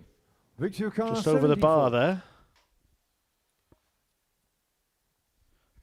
Victor Tingstrom still at the bar. Yeah, taking his time. He knows this is quite a big moment in the context of the match. Level at 2 apiece, or potentially 3-1 behind if he misses, but he doesn't. On the fourth leg, Victor Tingstrom. Fifth leg, Daniel. So all square. Synchronised drinking. Game on.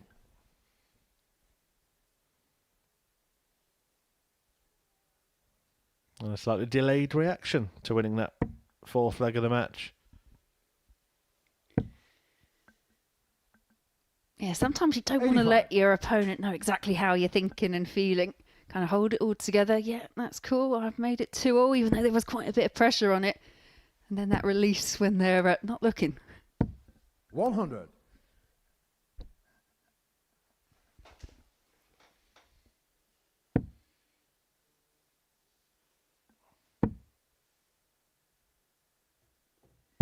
$45.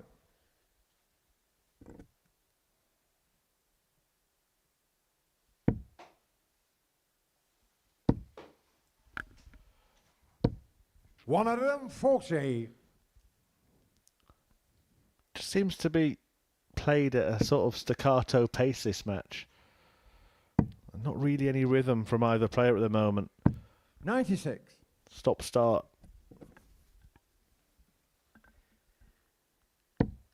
They're kind of playing at a, like you say, a similar pace, but it's that kind of approach to the hockey as well. 140. I mean, you do get those games as well where, you know, opponents try and control the pace, try and slow down their opponent. 135. Victor Carr 121.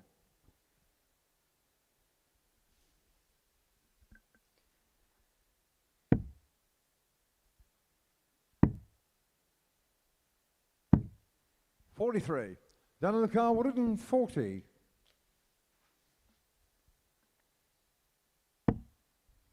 Well, this could be spectacular. Clattered off the barrel. Now he's got to be careful not to bust his score here. This is tricky. 100. Victor Carr 78. Does manage to find a route over the top of those two. But it's Victor Tingstrom with a real break chance here.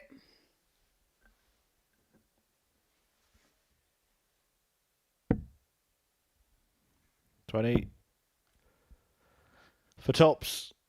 Takes his time. 50. Can't get past Daniel the blocker. Carr 40. Yeah, it was awkward through highs to avoid the treble 20, but perhaps a bit too high.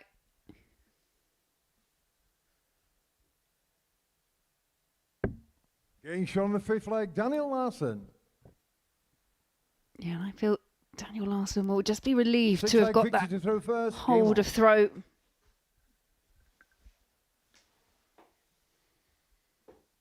In a match that Larson was leading 2-0, Victor Tingstrom really has just stepped it up a notch.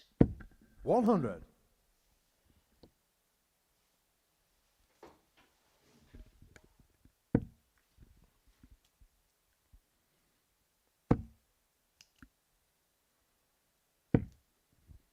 $66.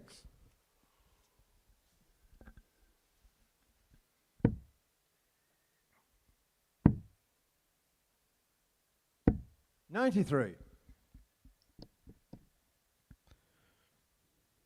Well, I thought you'd have got a few more in, Laura. We seem to have run out of opportunities here.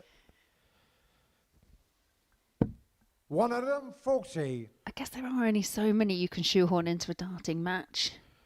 Does your mother know you're not very good at ABBA puns?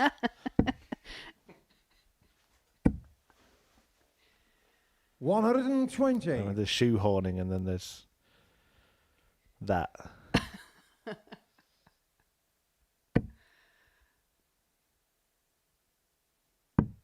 $97.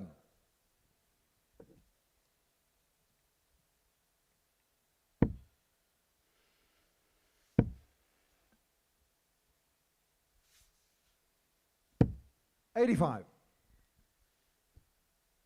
Bit of a slip there in the last start for Tingstrom. His first down to a finish, but Larson with a great opportunity here to leave something handier. 92. Victor Carr 103. 103 to stay in it and deny Daniel a shot at the 106. He's going to get an opportunity at the outer ring. But he clips the wire once again. Daniel Carr 106.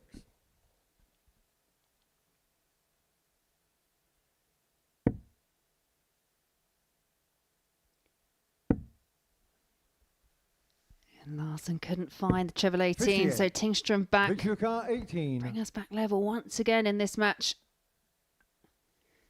Options can go straight for it.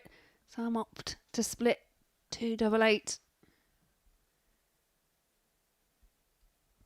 It is Victor Tingstrom that's dictating the paces. He's taking his time when he needs to. As you say, not the throwing of the dart, but it's the stop-start stuff on the hockey. 14. And it hasn't helped him on that occasion. 48. It's a couple of occasions he's done it and it really hasn't helped. And Larson, therefore, may help himself to a 4-2 win.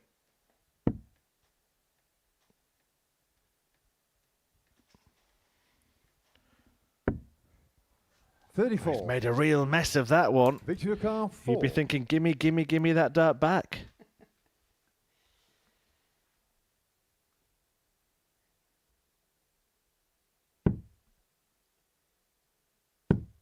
Game shot on the 6 leg. Victor That's the Tingstrom. money shot there for Victor Tingstrom, and he levels it back up at 3 apiece.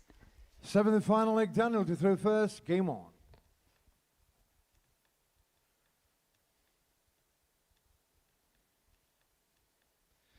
So it all comes down to this, and quietly, despite, and I think it's because of the pace of play that has been dictated by his opponent. 59. Daniel Larson's actually played really well in this match. He's averaging just shy of 94, a couple of 180s in there as well. He's kind of outperformed Victor Tingstrom, so he will be frustrated that it has come to this last leg decider. Yeah, it's one of those matches you walk away from, you think, I did quite well there, and you know, you can lose those types of matches and just leaves you scratching your head. 81. A wild one there.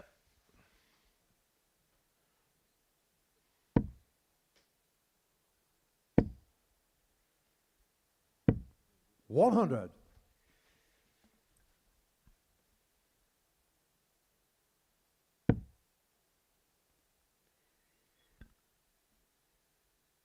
Yeah, frustration for Larson. As you say, he dominated the early stages of these proceedings. And 125. Victor Tingstrom has just played himself into the match.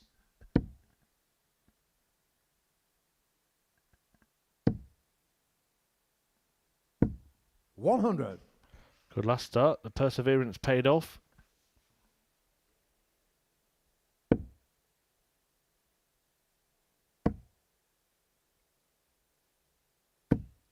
$100.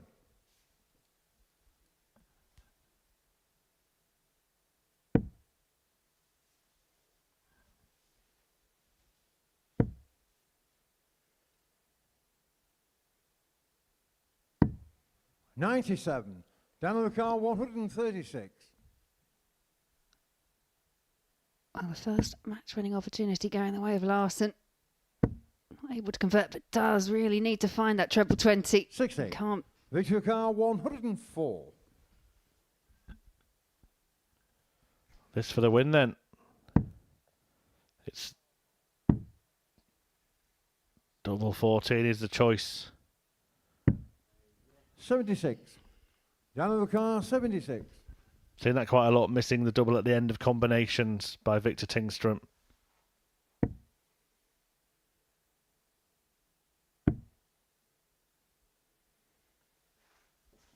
Moving over.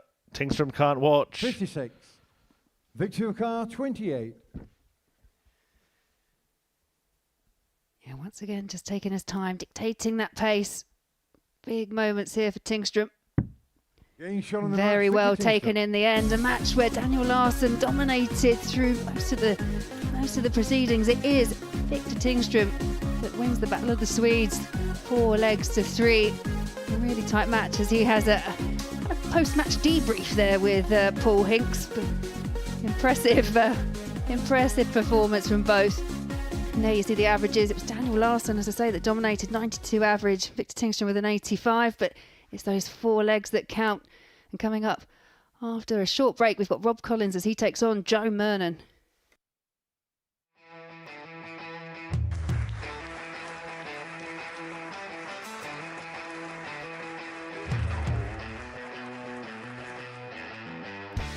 Hang on a minute. Wow! Oh my God! Well, that's £100 down the drain already. Itching to hit the 180. He's gone for the maximum.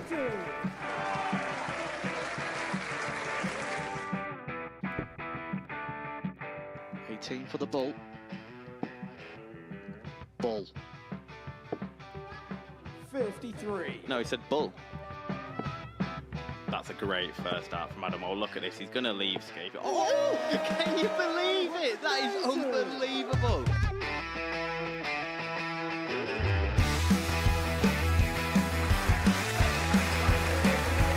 Yeah, match starts to put his team into the final. And through to the final they go. Charlie Murphy has hit the match-winning dart on both occasions. Double 4 for the title.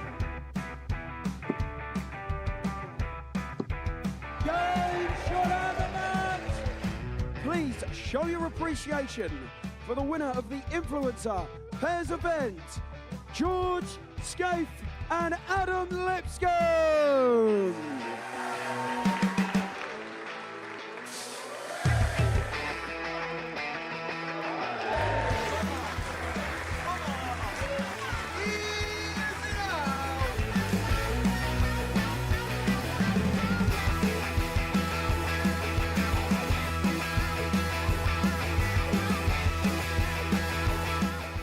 He seems to be out. That's what he is. Charlie Murphy. A couple more visits yet. We're not going to need that. Oh, Bosch. Pie face is through. He gets And he's absolutely buzzing. It was a game that Pie face dominated throughout.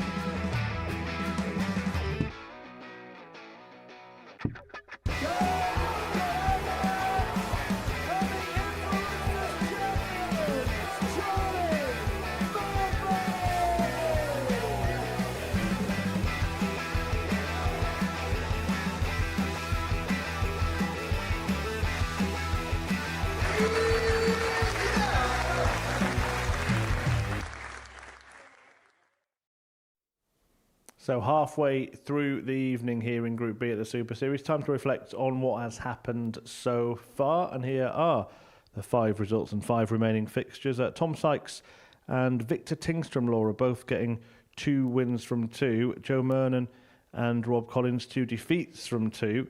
They're going to play in the next game. That's going to be a crucial match, isn't it? Yeah, absolutely. I think, especially for those that yet to pick up points, every match is going to feel crucial. You want to go into tomorrow with a couple of wins under your belt just to give yourself a good chance of getting through. But yeah, it's been an interesting night so far. Certainly has. Let's talk about those unbeaten players, starting with Tom Sykes. What have you made of him tonight? I think they've been, the wins that he's got, he's had to really battle for. He probably has, he's had, again, shown moments of brilliance that we've come to expect from Tom, but just a few mistakes at key moments, maybe not finding the single number or pulling into a double. It could have proved costly, but, he's found a way and he has got the wins, which is the most important thing. And speaking of battling, that's exactly what Victor Tingstrom had to do in the match we just witnessed before the break there. Yeah, and it was one that I felt Daniel Larson, and he probably felt it himself, was pretty much in control throughout most of it. But like anything, it's not over till it's over. It's a cliche, but it's it's said for a reason. And it was Tingstrom that just held on in there and managed to pip him at the post, 4 legs to 3. Yeah, he didn't look, did he, when Daniel Larson was throwing that dart? I'm sure you've been there before. Yeah, absolutely. Yeah. You're just willing it not to go in, and it didn't. It worked. Maybe that's the key to success: is just stand behind and put your head in your hands. Absolutely, and that double that he did hit took him to the top of the table. He's there by virtue of leg difference over Tom Sykes. Larson splitting the difference between the top 2 and the bottom 2. I think he'll be happy enough with how he's played. Yeah, I think so. He's put some good performances together. It's just, as I say, it was just unfortunate it didn't quite go the way in the last match. But, those top 3 really have already, laid down a bit of a marker and shown the other 2 that if yet to score any points, that they've got a bit of a job on their hands. Absolutely right. 2 Super Swedes in action this week at the Super Series, and next week we've got 2 Senior Scots as John Henderson and Robert Thornton headline Group A. Cam Crabtree will be a huge threat in that group as well. Kevin Mills on debut as an ADC qualified. Danny Janssen, the mullet, here at the Live Lounge, along with Jerome Caron representing ADC Europe. Then Group B, Chris Gilliland, Kevin Burness, Aidan Kirk, Jamie Atkins, Martin Thomas, and another ADC qualifier in Sean Holly in Group C. Particularly that Group A there, those top three plus Danny Janssen, it makes very, very competitive action, doesn't it, next week? Yeah, it really does, doesn't it? I defy anyone to pick who's going to win Group A because that's very, very competitive indeed. So, yeah, interesting. Cam Crabtree's obviously had a lot of success here. Thornton, Hendo off the back of his success at the seniors as well. So, yeah, really tasty Group A. It certainly is. Right, we're going to get back into the action this evening, but next week, week 7 is on the way, and so is the Highlander, John Henderson.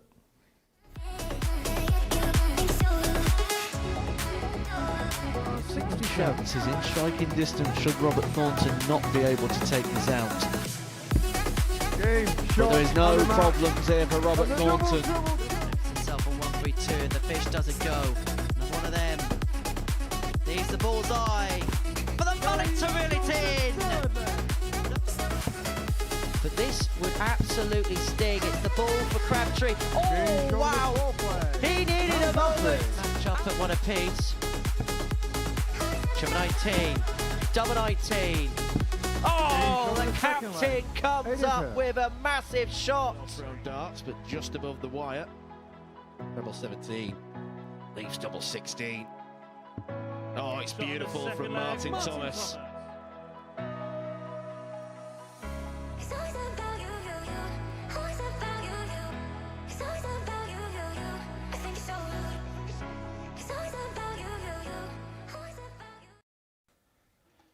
And the week 7 action gets underway at 9:30 on Monday morning with the battle of the senior Scots as John Henderson and Robert Thornton go head-to-head. The two players have won World Seniors Championships. Henderson, of course, off the back of that match play win, but week 7 can wait for now because week 6 still needs to be concluded. We know so far that Colin Osborne is through to finals night, but who will join him? Well, that remains to be seen. Ashley Coleman leading the way in Group C.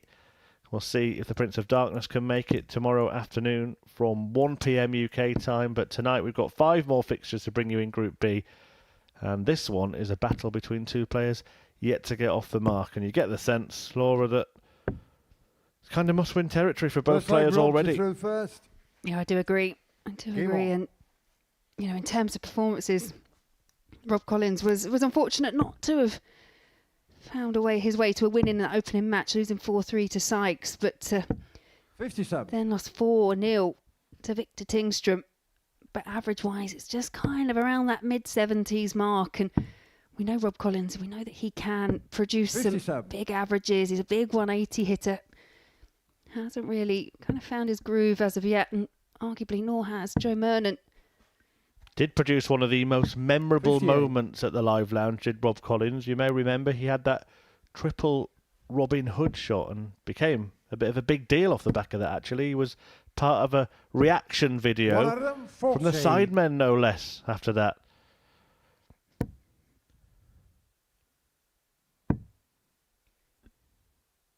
Paul Hogan was trying to beat him last week. He seemed to have a Robin Hood shot every other visit at times.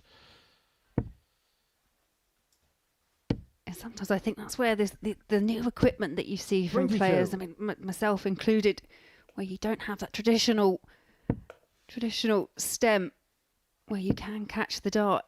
They're becoming more and more popular. 16. And that was certainly a popular clip. Rob would rather forget it.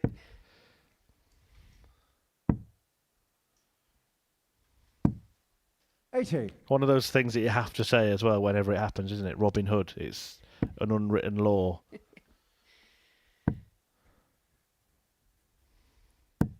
58. I wonder if there should be a kind of different name if you've done it with all 3 darts. Yeah, also in that book, by the way, if someone hits the bullseye when they're aiming for the 25, too good is the phrase that you have to say. Yeah, that, or sometimes we get the expression overtrained. 58. Joey Carr 133. Well, I think it's fair to say this has been a sluggish start to this encounter. 93. Robert Carr 76. Collins won't care if he takes this out, which he can on tops, and does on tops. First leg landed by Rob Collins. Well, the opening match that I mentioned earlier, there was a gulf of 15 points between the pairs' averages, despite the scoreline being 4-3. And the key thing that Rob Collins did do right was he was 3 from 3 on the outer ring. 28. When he got a chance, he took it. He did have chances against Tinkstrom, couldn't find a double at all. Seems to be back 60. on point when it comes to finishing in this match.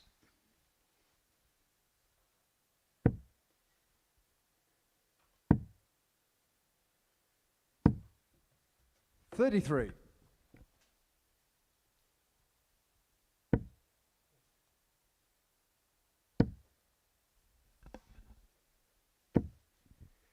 $121. Sometimes you just need that little spark just to start your evening. We saw it earlier on this afternoon with Charlie Large, who lost his opening 2 matches, but actually ended up winning the back 3 and is now second on the table. So things can change around quickly. 60. Yeah, you just got to hang on in there in this group. I often say it, but it's very rare you're out of it after the opening night in this group. 43. You can pretty much be through if you've won all your games, but it's hard to be out. There are some scenarios which make it very tricky. That's if third place has won 3 matches and you haven't got any points. 65. 6 points is a huge task to overturn, isn't it? Just 4 matches the following night. But most of the time, you're within a win or 2 of third place, even if you've had a tough 81. evening.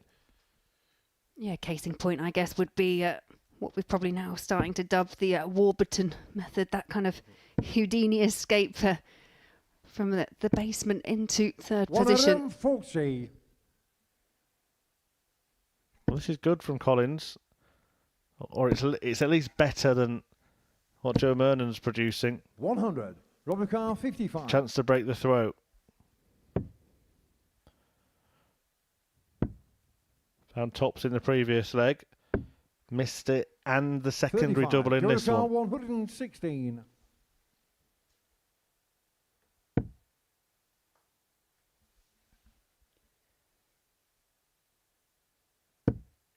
He was trying to find a route through to leave 60. himself on a double, couldn't Robert find Carr it. So 20. Rob Collins back again. Stretches lead to 2-0.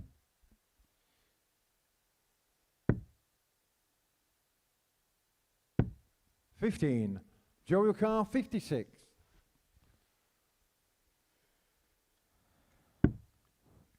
Well, the man once called midnight, looking to strike that part of the clock face here. 16. Robert Carr Couldn't 5. manage it, and if he carries on throwing like this, he'll still be playing at midnight.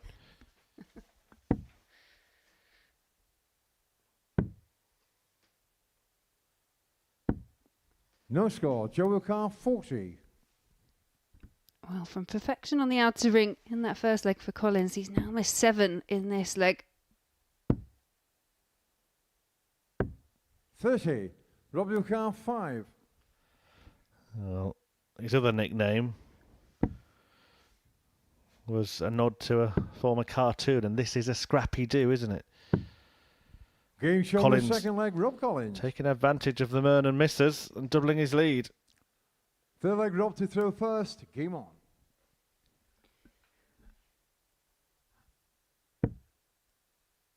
Yeah, you just felt neither player has really settled into proceedings yet 43. tonight.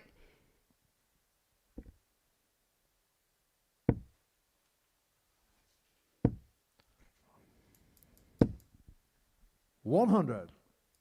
Yeah, it's a poor game so far. And it's a game that is 100.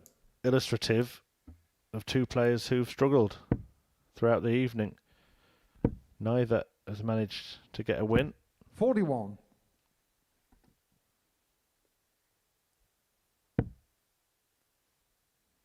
Collins has come closest. He did lose a last leg decider in the 81. opening match against Tom Sykes, but then was thumped 4-0 in his next game.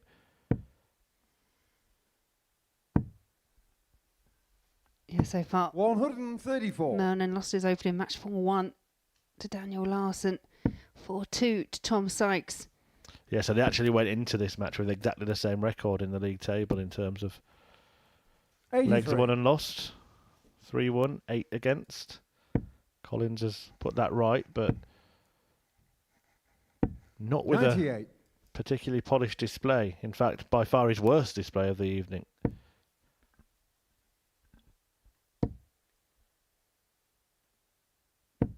$100. Joey Carr, 128. Another chance here. One that he can't take. It's a bit like what we were 52. discussing at the Robert very start of the show. I 94. felt both these players kind of needed that positive, strong start, and they haven't been able to get it, and it's kind of just all unravelled since their opening matches. Just stop there to work out what he got left. The one wasn't part of the plan. 36. Joey Carr, 76.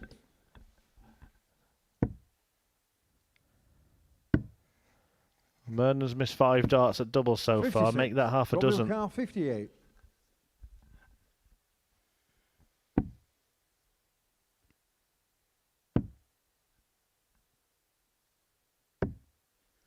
Game shown the third Collins leg, doesn't Rob miss on Collins. that attempt. Races into a 3-0 lead. Fourth leg, Jody through first. Game on.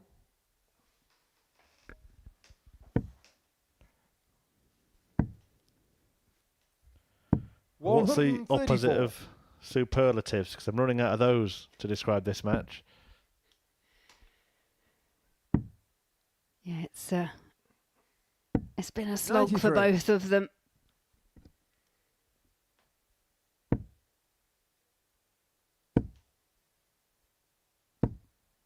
$100. Get the feeling Rob Collins won't quite know how he's leading it 3-0. But I also get the feeling he possibly 21. won't question it. He'll be... Oh, he certainly won't care. No.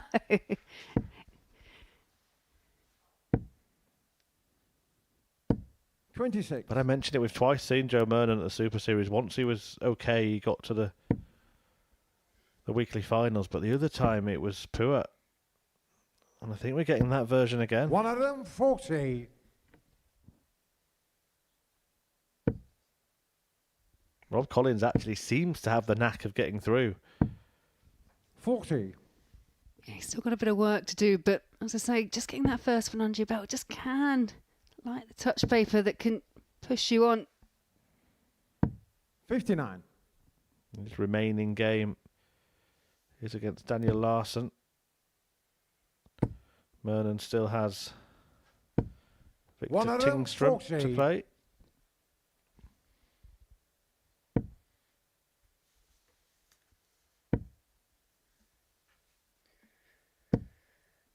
$140. Joe Lucas. Yeah, solid visit there from Collins, but it's Mernon looking at 61. Game shot on the fourth leg. Joe Mernon. Well, different route using the treble 7 for tops, but very well Fifth executed. leg Rob to throw first. Game on. But that was clinical. It didn't keep with the trend of the rest of the match.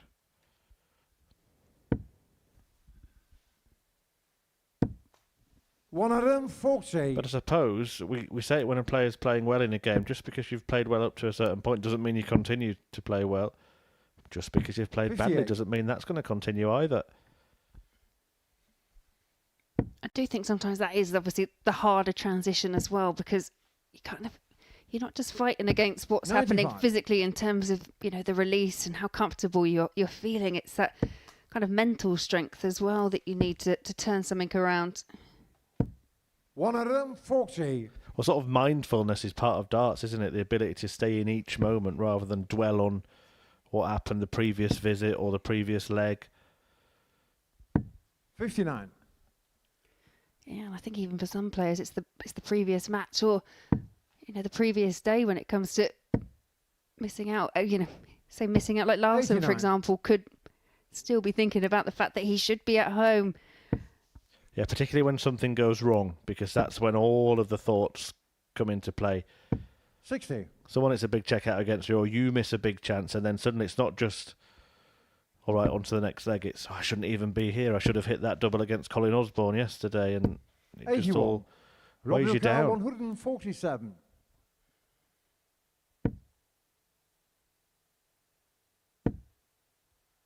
In fairness to both players, they have picked it up in the last 97. couple of legs. Joey Carr 133. Yeah, they really have.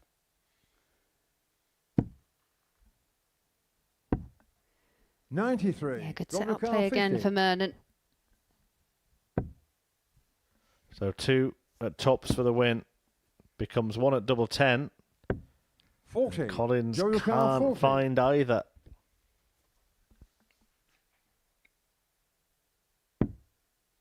Chance here for Mernon to keep the match alive. Sean Finds Fifth tops. Joe Mernon. 6-leg Jody through first. Well, you Game on. kind of called it. Mernon has started to turn his fortunes around. He is charging back at Collins. 44. Well, that 44 score will be music to the ears of Collins. Determined to jump all over it. 140.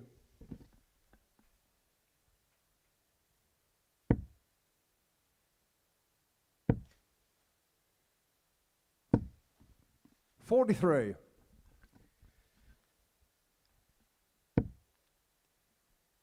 Back-to-back visits in the 40s for Mernon. 100. Back-to-back ton plus visits for Rob Collins.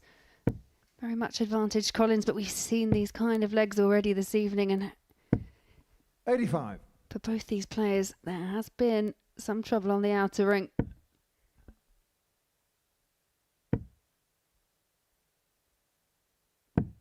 $131. A chance for Collins when he comes back to wrap it up. But under a little bit of pressure. What a time to hit the match's only maximum.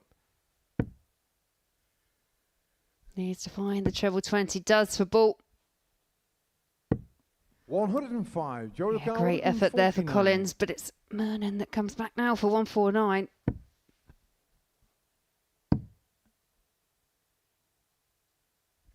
Well, having missed the ball, it's only going to be 2 darts for Rob Collins. Already missed 2 darts for this match in the last leg.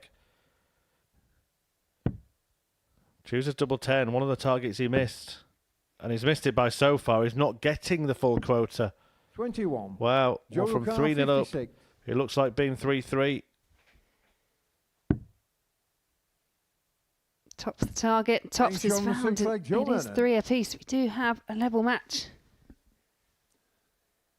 7th final leg, Rob to through first. Game on. All comes down to this then, to see which of these 2 so far pointless players will pick up points. Arguably there for Rob Collins. That was 125. scoring-wise one of his best legs. And that 180 from Mernon really just turned the leg around. I think he will be 100.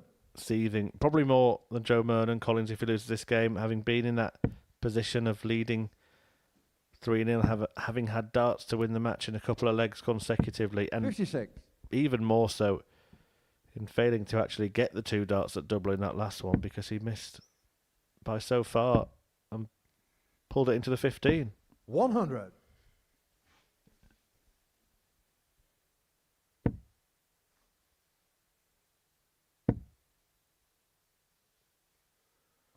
$60. You can see with Rob Collins, he's kind of living every moment. He does do that, isn't he? 42. He's a one-man Mount Rushmore.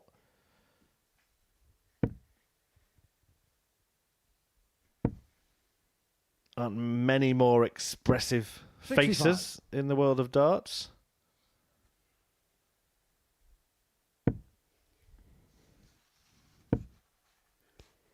Yeah, we kind of mentioned earlier 137. in Group C, Verbrugge.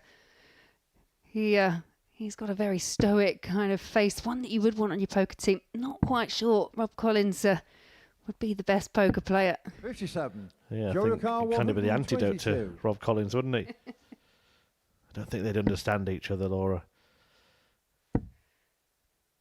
Well, understand this. 80. Suddenly Joe Mernon, Ricard, 138. his favourite to win this match, a match which he trailed 3-0. A game where both players have huffed and puffed. The level has got better as the tie has progressed, 58. but Joe Collins will Ricard, be kicking 42. himself. And Joe Mernon might be thanking his lucky stars come the end of this one. He's now got 2 at tops. Game And show of the match, Joe Mernon Mernon. completes the comeback. Collins had the game in his gift there. Missed darts in a couple of legs to put Mernon away, having led 3-0. And Joe will be full of joy at the end of that one as he came back from 3-0 down to pick up his first win of the night. And Rob Collins won't quite be able to believe what has just occurred. He will be back for one more match against Daniel Larson later on, and Larson is in action next. He takes on Tom Sykes. Next year, when that decision needs to be made, he's going to be 49, 1 year shy of the age of the seniors. A very viable option. 2 players who are around that age. Well, what did he say about the 9? Will we get the 1-4-1? Will the promise come true? Double 12. Shot and the match. Steve West has won the match with a 9 dart.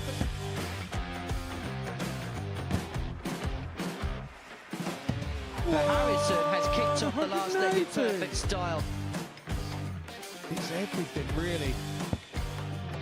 Oh, he's timing this well again. 180.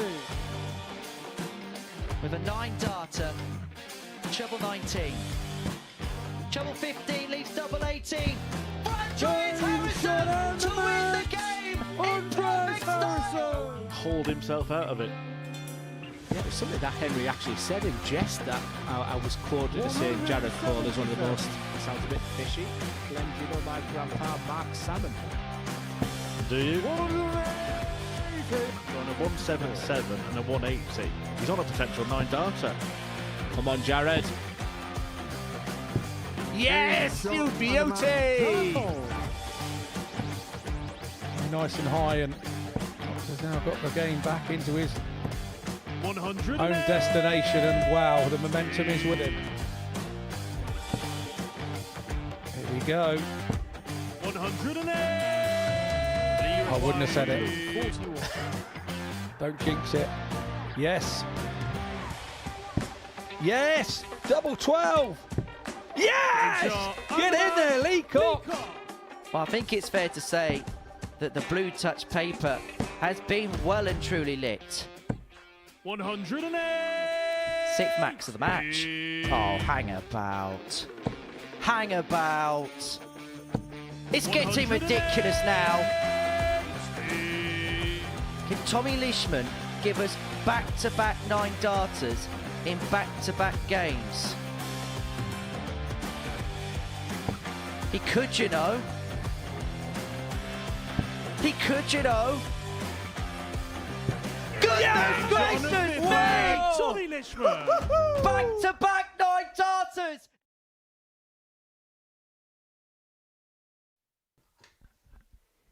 Yeah, plenty of 9-darters here at the Super Series, and hopefully we can see some more. And that man in the back of your screen, Tom Sykes, was threatening a couple earlier on this evening. Went 5 perfect darts into 2 of his legs. And we do get a bit excited here over a 9 at the Super Series. But in the context of today, Tom Sykes, 2 wins from 2, looking for his 3rd against that man there, Daniel Larson.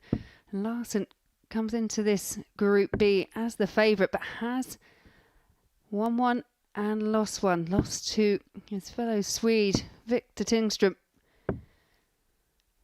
The pair, they've met 3 times already this week. They were the 2 competitors that have joined us from Group A. It is Larson that has the better head-to-head record between the 2, winning on Monday and Tuesday. Tom Sykes got the better of Larson yesterday. But this is a new day, new tournament, and Tom Sykes will be hoping that he can complete the card and put himself in a very strong position to reach Saturday's finals. 46.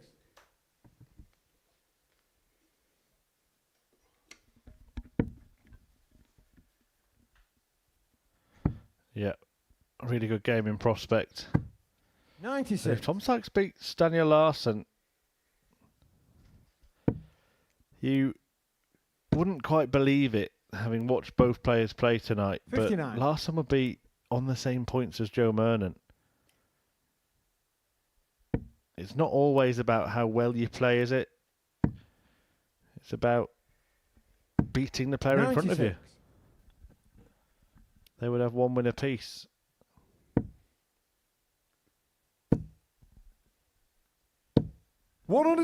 Sykes could still go through the night unbeaten. In fact, the last game of the night is him against Victor Tingstrom, so we could have a showdown to see who can complete the bingo card. 55.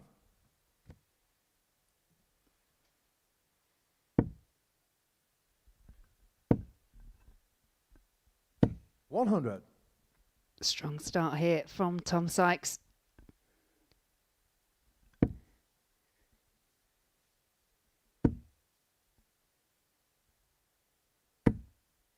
$121. Tom McCarr, 116.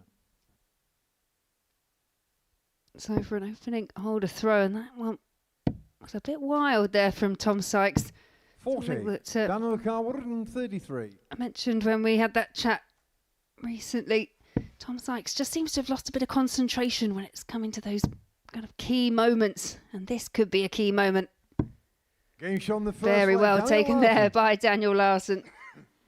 Yeah, superb finish. Second leg, Daniel did through first. 1-3-3, expertly executed by Larsson. Game on. Works with checkouts back in Sweden as well, doesn't he? He's a supermarket supremo.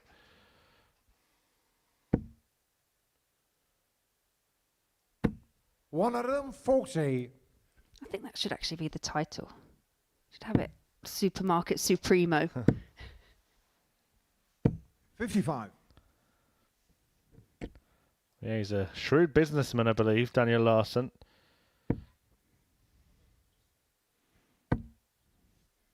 Involved in quite a few 100 different things back home.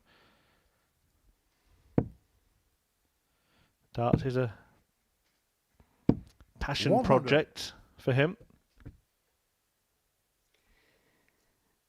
And one that he's had relative success at. We've seen him at 4 of the PDC World Championships. 180. And he's really made some impressive inroads here at the Super Series. Yeah, European Tour plenty of times as well. 57. Daniel World Carr, Cup. 81. And he's playing really good stuff at the moment. This is up there with the best we've seen anybody chuck. Not just this week, but ever, as things stand on the Live Lounge stage. 41.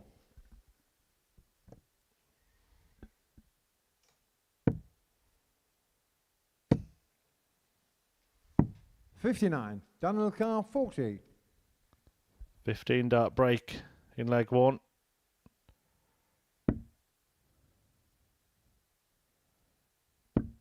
Game show on the second leg. 14 dart hold in leg 2.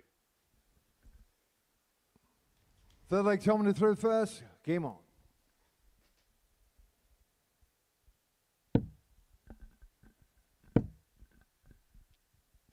$100. You could argue, although Tom Sykes has got the 2 wins from 2, none of them came particularly easily. He had that kind of scrappy battle to start with against Rob Collins, where he just edged him out 4-3. And then 100. followed up with the 4-2 win, but it was around the 80 mark. There wasn't much to split Sykes and Mernon in that victory.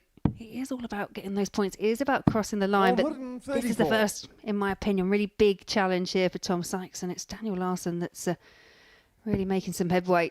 And if he does win this match, I'm afraid to say that Mernon and Collins could face that nightmare scenario where the top 3 $99. all end up on 6 points at the end of the evening, and you could pretty much count Collins out if that does happen. 3 wins away from third place, knowing that the top 3 are going to take points off each other tomorrow. And 60. Mernon wouldn't look like being far behind him. I think the question that you sort of openly asked at the start of the show, Laura, was it which other one with these two? And we've got our answer tonight, haven't we, in Victor Tingstrom?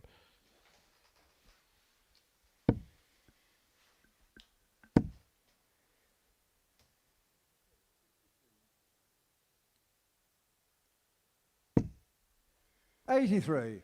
Daniel the car, 164. Kenny had the 164 to the 133. Larson has threatened a few big finishes tonight. Can't find the 164, but great setup play once again.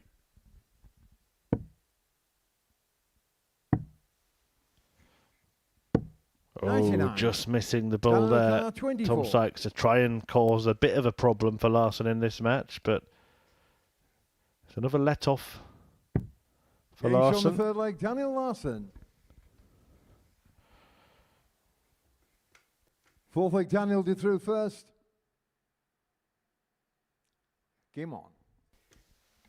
And you can see there, improving with every single leg. 15, 14, 13 for the Swede.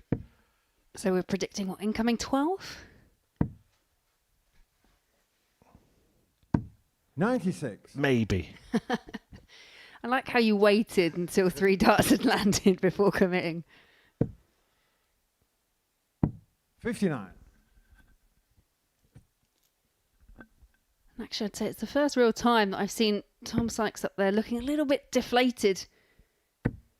Just dropped his head after that visit, and I think he might drop his head a bit more 121 after that one, especially if the third had gone in. Well, if it is to be the dozen darter, he's going to have to produce some fireworks here, Daniel Larson, but it does look like being a 4-0 win. 140.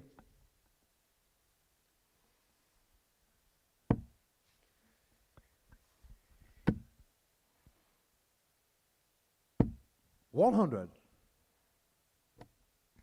Don't know about you, Laura, but I don't think he's going to get that 12 dart leg. I think you're right. 43. Very likely, though, to get the whitewash. 184 and 6 darts at least to take it out.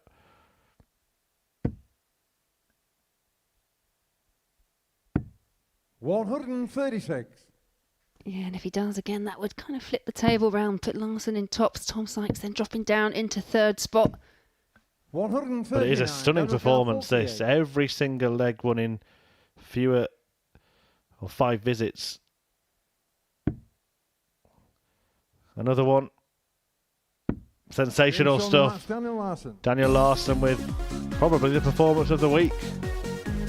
Another 14 darter, 4 out of 5 on the doubles, a 133 checkout in there, and an average of 107.36. Absolutely staggering stuff from Larson, who just put everything together in that game, and Tom Sykes did not get a look in. Great win for Larson, who with that victory moves to the top of the table. Victor Tingstrom, his countryman, could replace him if he can get the better of Joe Mernon after the break.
Well, before the break, we saw a Swedish star produce the performance of the week as Daniel Larsson put a fine display together in a 4-0 victory against Tom Sykes, in which he averaged 107.36 to just let everybody know that he could beat the boss of this group. Victor Tingström, though, remains the only player not to have lost a game, and if he wins it, he'll return to the top of the table ahead of his fellow Swede. And despite a comeback win in the previous match, you would have to say that Joe Mernon has not really been at the races tonight, and you'd make Tingström a strong favourite for this match. Yeah, I would agree. Whether that, you see, that comeback has just sparked something in Joe Mernon, we shall see. But as you say, Victor Tingström has proven a tough opponent to beat.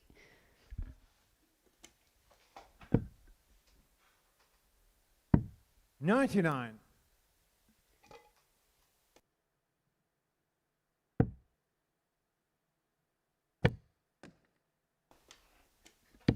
$25.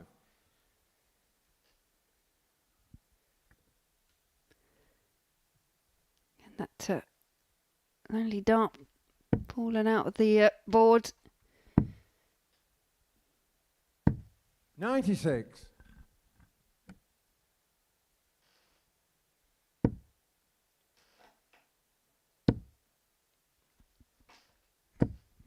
He'll be determined 180. to produce a better performance in his final match of the night here, Joe Mernon. That's really sharp and smart shooting from Victor Tingström, though, to get down to a finish first. Yeah, you notice it more and more with players now, that element of board management, knowing the shots and kind of using that element of probability to try and make sure you leave yourself on something. If you don't leave it, you can't hit it, can you? 94. And he threatened it there. Mernon, who hit a 180 2 visits ago, now wants to try and win the leg with a 144. Oh, brilliant. Where has this come from? Suddenly, Joe Mernon has awakened. Second leg Victor to throw first. Game on. Well, I did mention that his previous nickname was Midnight. I've heard of turning into a pumpkin at midnight, but he's turned into a darts player. 100. I think he was pretty much 3-0 down when the clock struck midnight against Rob Collins, wasn't he? And then won 4 legs on the spin. Yeah, I think you're right. 99. He's turned it into 5 with that fantastic 144 checkout in this one. And he might end up rivaling Daniel Larsson in the performance stakes. And what a showing that was from the Swede, who averaged over 107, took out a 133, 80% strike rate on the doubles in that last match. But Mernon's rivaling him here. 140.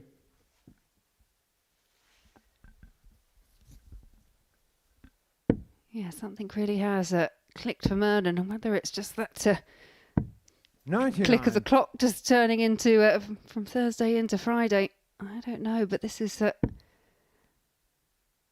undisputably the best performance we've seen from Mernon so far. 125. Yeah, something has changed. And if Mernon wins this match, we'll be back in the same territory that we're in this afternoon, because we'll have 4 players tied on 4 points. 137.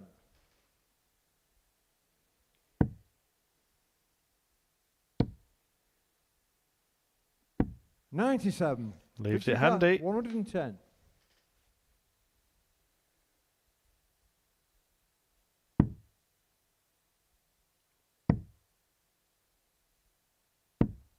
$90. Joe car 40. Couldn't quite get the right line for tops, but Joe Mernon does. 2 from 2 on the outer ring and averaging exactly the same average that we've just seen. Larsson hit 107.36. Well, the mind boggles. Struggled 59. Earlier in the evening, and suddenly he's producing a performance right out of the top drawer. 77.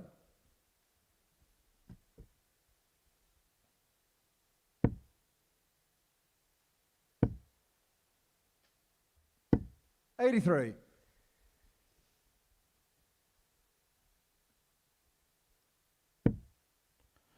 And as we saw with those averages there, Victor Tinkram is not 96. playing badly by any stretch of the imagination. His level hasn't dropped.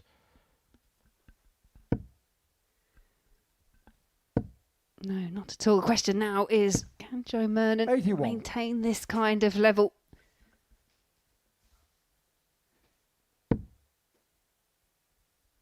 Well, a win here would certainly keep him in the mix. 83. And arguably could do Rob Collins a bit of a favour. If Rob Collins can just pick up a win in his last match, it 83. really does keep everyone in quite firm contention. Yeah, the big problem for Rob, though, is that match is against Daniel Larsson, and we've just seen what he's up to. 58. Yeah, good point, well made.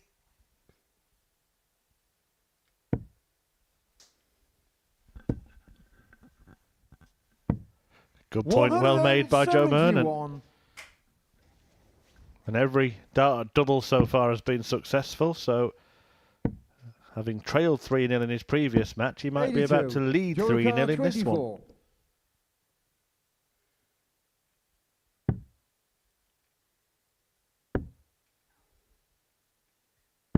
Getting shot in the third leg, Joe Mernon. 7 straight legs for Joe Mernon. Fourth leg victory to throw first, game on. Yeah, it really is an unbelievable turnaround in terms of performance.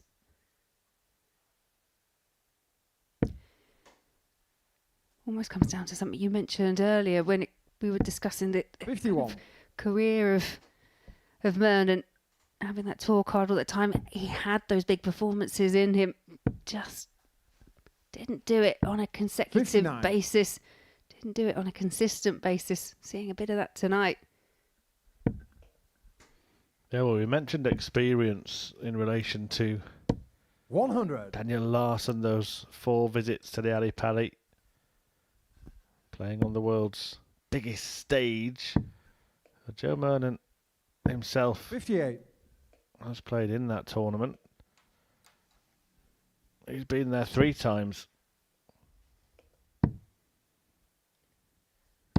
96. He's played in some of the biggest darting tournaments. We've got Grand Slam of Darts. He was in the Players' Championship finals, the Europeans, the match play. Some iconic stages and iconic tournaments. 100. Yeah, 2016 as well. He got to the last 32 of the World Championship. Lost out to Alan Norris, a man we know well here at the Super Series on that occasion. 140.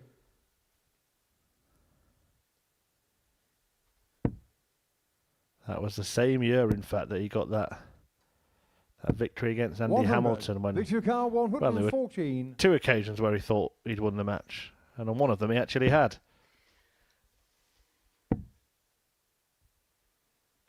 58. Did he think he'd won this match, and will he go on to win the match? And if he keeps finding darts like that, 56. 150th, 180 for the week. And did it to leave double 2 as well. Which he won't get a go at. The run is over. Surely we're not going to see a mirror image for Mernon here. First, game on. Trailing 3-0, winning 4-3, surely not followed by leading 3-0 and losing 4-3. 140. Strong start on throw. Thought he was going to go back-to-back 180s. Just the 140. 96.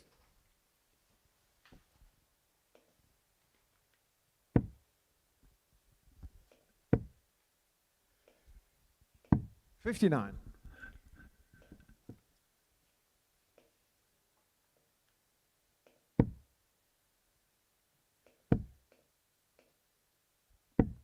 94. I mean, he was that prolific, Joe Mernon, in his heyday that he actually made it into the World Match Play, which is arguably the hardest tournament to qualify for. 83. That was in 2015. And he gave Adrian Lewis a great game on the Winter Garden stage, 10-7. in Jackpot's favour. 100.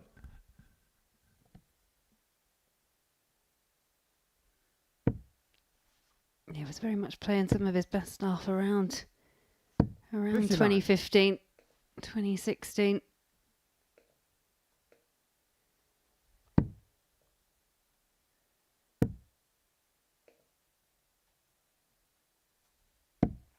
$99. Joe Car 160.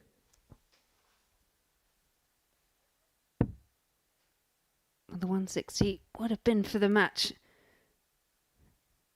Now just looking to tee something up and hoping that Victor Tingstrom can't convert the 112.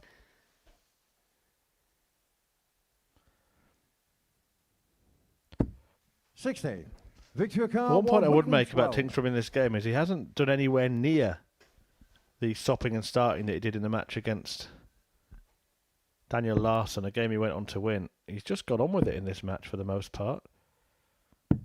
56. Joe Car 100. Just an observation. Don't know the reasons for it. 60. Victor Car 56. I do wonder if, as I say, because you're playing your fellow countrymen, whether you just put that little bit more onus on the match. Take that little bit more time. Game shot on the fifth leg. Well, the Victor comeback is Tingstrom. on. Tingstrom now just trailing by one leg. Six leg Victor to throw first. Game on. Still trying to hold on to that unbeaten start in this group. Didn't look likely when he lost the first three. 57.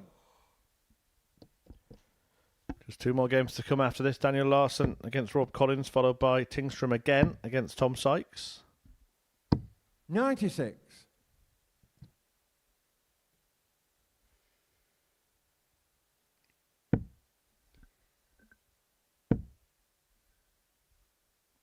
$82.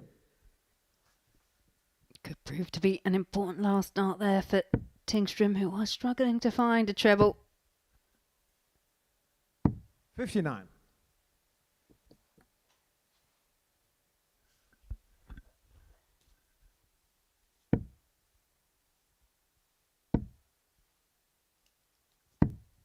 $42.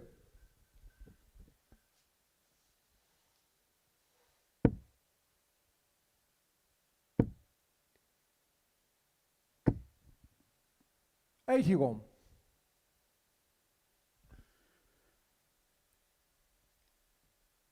Both Mernon and Tingstrom's previous matches both went the distance.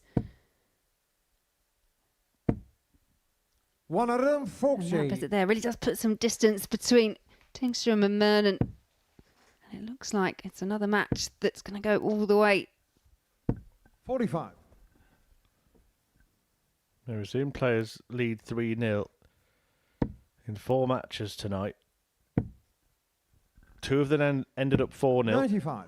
And it looks like the other 2 are going to end up 4-3.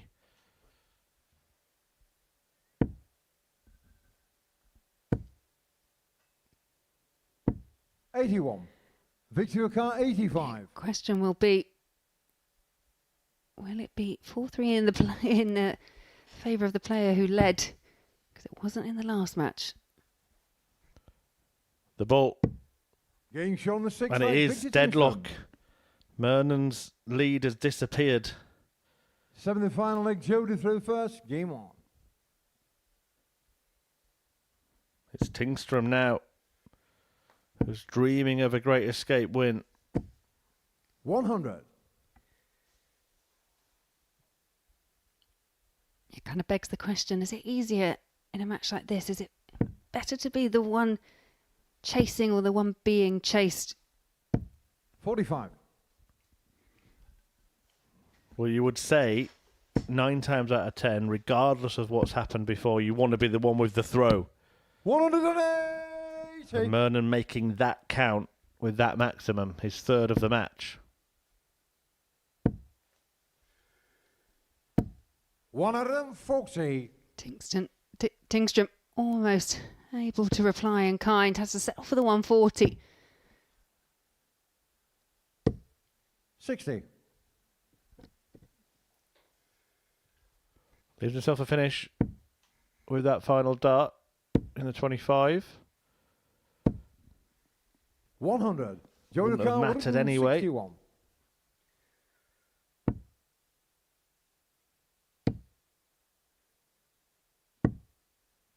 $59. Tried to use it again, but leaves himself over 100. And if Victor Tingstrom can hit big here, then Mernon could be under threat.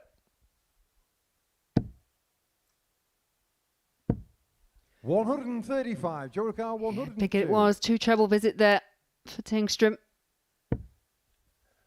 But Joe will get a go. And you could see 82. again that Victor the Ricard, grimace 81. from Victor Tingstrom as one of his opponents was having a match dart. We saw the same against Daniel Larsson earlier on. Now he gets his bit of luck against Joe Mernon. Can he make the most of it again? And here you're seeing that slowing of the pace that you mentioned that we saw so often against Larsson. Gets himself 2 darts. Getting shown the And match, Victor Tingstrom has escaped to victory. Joe Mernon, having done exactly the same thing in his previous game, where he trailed 3-0 and won 4-3, has managed to lose 4-3 after leading 3-0 in his final game. Well, what a turnaround for Joe Mernon, who was looking like going level on points with Tingstrom, but now finds himself 4 behind. The Swede remains unbeaten. He will play Tom Sykes in the last match of the night, but before that, Daniel Larsson takes on Rob Collins. Welcome to the party in Portsmouth here at the Modus Live Line. They've both got the talent where they can reel off leg after leg and dish out a heavy defeat. What a way to start the day. We're up and running here on Champions Week with a maximum. But what a way to finish. A 12-dart leg. Beautiful check out there from Cam Crabtree. Only needs the one. Game shot on the second leg. Darius What were you Labanov. saying about efficiency? Game shot on the third leg. Reece Is that Robinson. the moment that Reece Robinson comes alive in this crucial clash? Looks like he's going to go for it. And it is right next to his favourite double top. And he gets the job done at the earliest possibility. That is Cam Crabtree through. Case not so. Harrison gets the all-important win. Game shot on the second leg. Darius Labanowski. Game shot. Ross Smith, is it Darius a Labanowski. 9? A long time. And that clenched fist. Game shot. Oh, he gets the job done in the end. He's nodding in total agreement because Game shot on the fourth leg. Just Darius like that. Labanowski. only needs the one. And there you can see That she can unlock at any moment, but that is quality from Harrison. If this would be a wake-up. welcome to the party in Pompey. Should be a good marker for him, and is. It was a great dive. Game shot on the first leg. Andreas Harrison. It's a breaker throw for Andres Harrison. Game shot on the second leg. Cam Crabtree. Consecutive breaker throw, double 16 is found. And he does lead. It's not an 11, but it's a beautiful 12, treble 17, which he gets. Bullseye for the win. Absolutely incredible by Andreas Harrison. He's Andreas Dirty Harrison.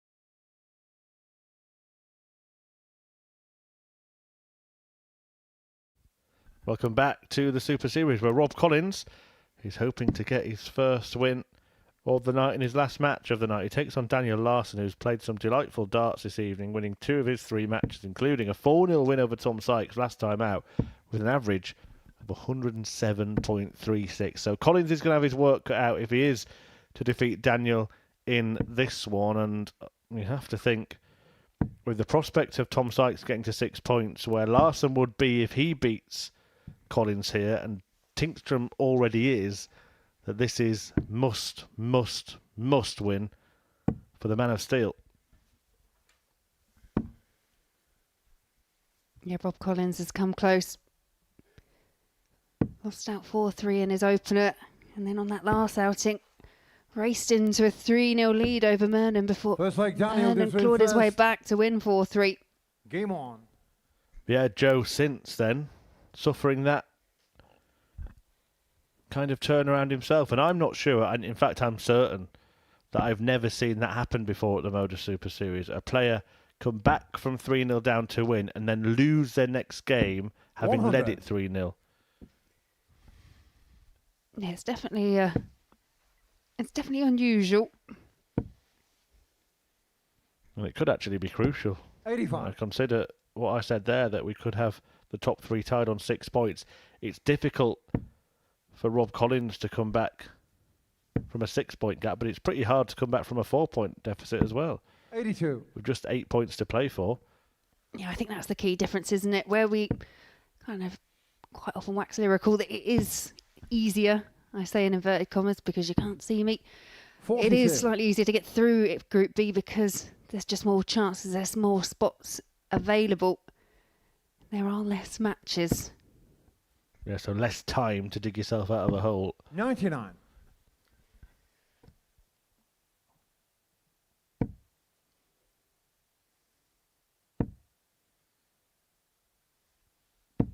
$100.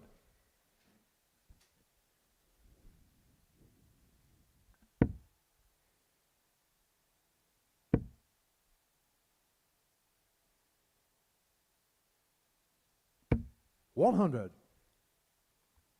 Well, Larson pretty much starting this match how he started the previous match. That was a 15 darter, if I remember rightly. And if he takes out the 120, 47. there'll be another one. Down in the car, 120.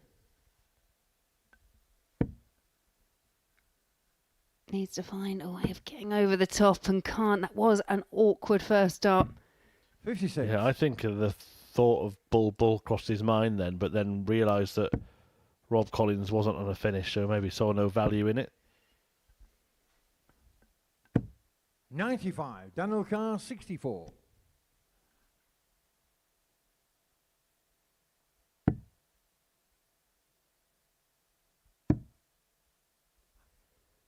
Tops for 1-0. 24. Rob your car, 132. Can Collins give himself something to smile about here? Oh, there's loads of room there. He was begging to be joined, wasn't it? 120. Daniel Carr, 40. Yeah, it really was the perfect lie for the champagne shot. Wasn't to be, and it's Larson back for tops. Now 10s.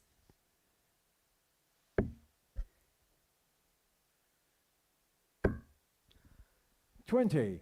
Rob your car, 12. Well, big chance here for Rob Collins.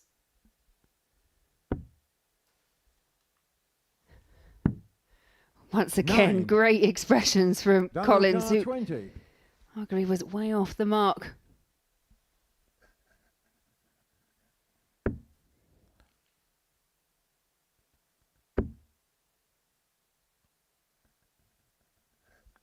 Does he get another go?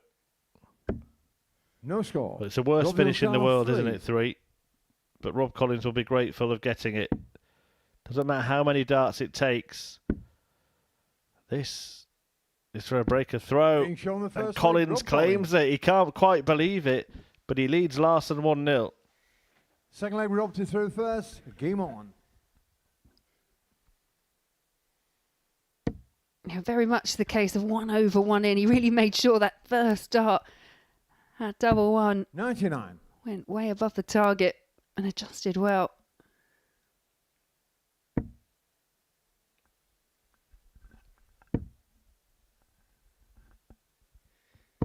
$60. For Daniel Larson, you mentioned there, he had the opportunity to go out in 15 darts if he could have converted the 120. 140. Ended up losing the leg.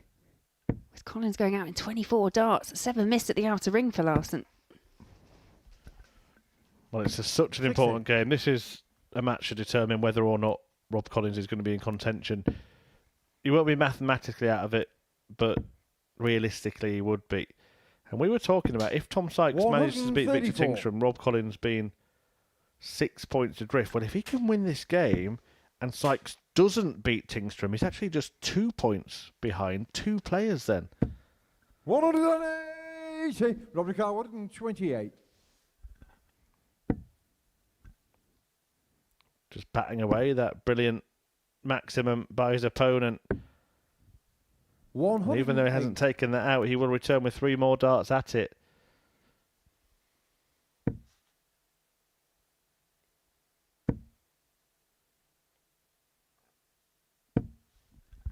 $60.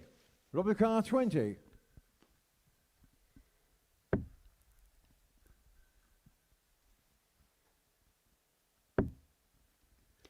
Double 5. 15. And we've seen that a few times from Rob Collins. Just not quite enough on it. He could lead 2-0 here with checkouts of 3 and 5. We're seeing some ridiculous stuff tonight, aren't we? 100. Yeah, and I'm going to go treble 1, double 1 for this. Well, not quite. But you might get the double 1 right. He can't get it right twice. 41. I think when you're teetering on the tightrope like that, you're about to fall off at some point.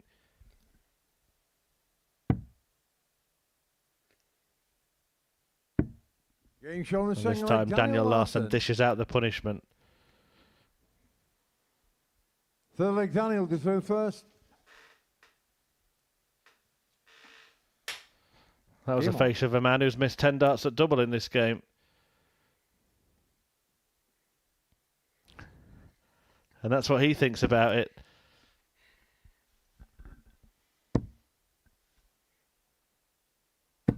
$60.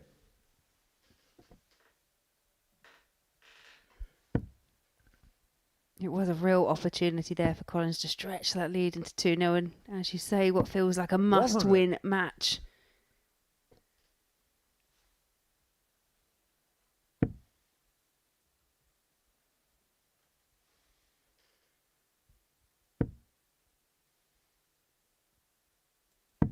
$44. A reminder, Tingstrom, Sykes still to come. If Tingstrom wins that game, he will be unbeaten tonight. If Sykes wins, we'll have at least 2 players on 6, maybe 3, 81. if Larson can get the victory in this one.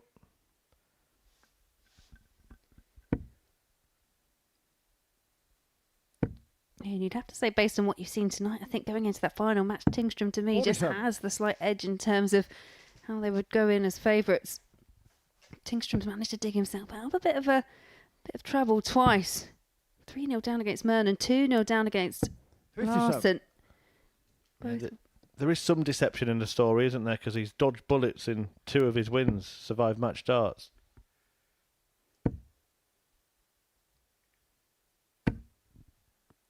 $180. Well, this will pique Paul Nicholson's interest. His favourite thing in darts, 350 and 6. Half the equation complete by Daniel Larson. 70.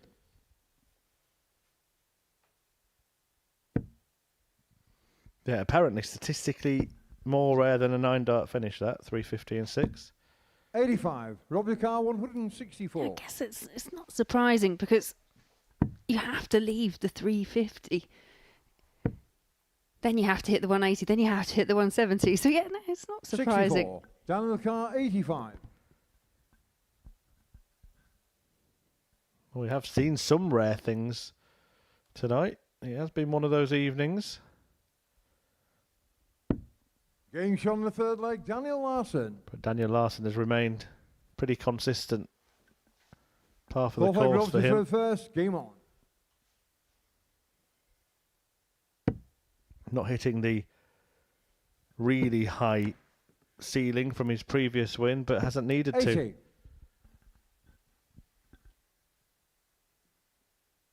No, and in terms of averages, you have to say slightly skewed by the fact that there was just so many missed chances in the opening leg by Larson. 140.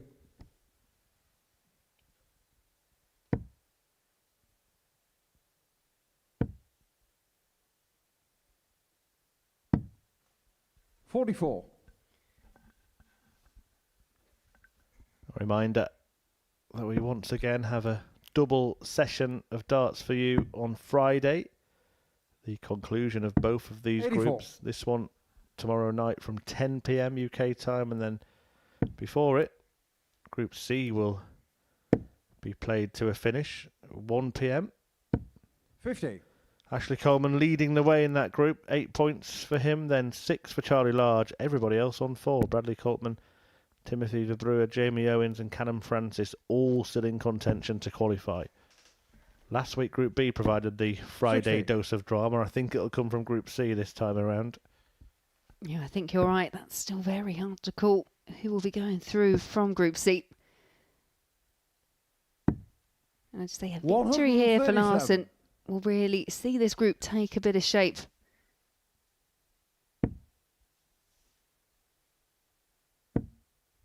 We are going to be joined by a special guest commentator as Laura 60. prepares to play the final women's series weekend of the year.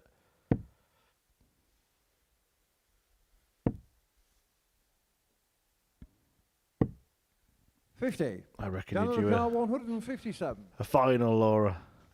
Yeah, it's been a while. Be nice to actually get to the final and win one of these things at one point. 57. Rob the car, 140. Well, maybe this weekend will be the weekend. We'll all be cheering you on. Although it's going to be tricky if you play Trina Gulliver now. She's part of our team as well. 30. Down to the car, Yeah, 100. absolutely.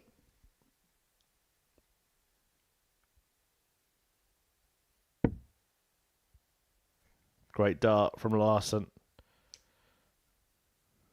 Puff of the cheeks from Rob Collins. He knows what's happening. 80. But maybe Rob he wasn't the car, expecting that. 110.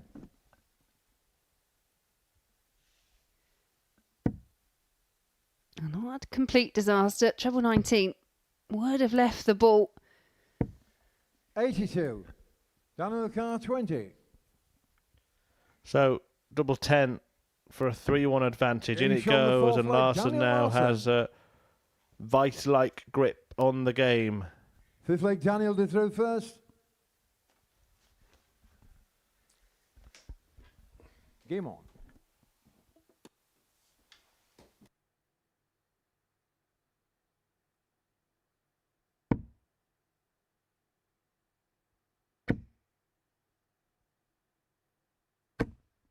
$140.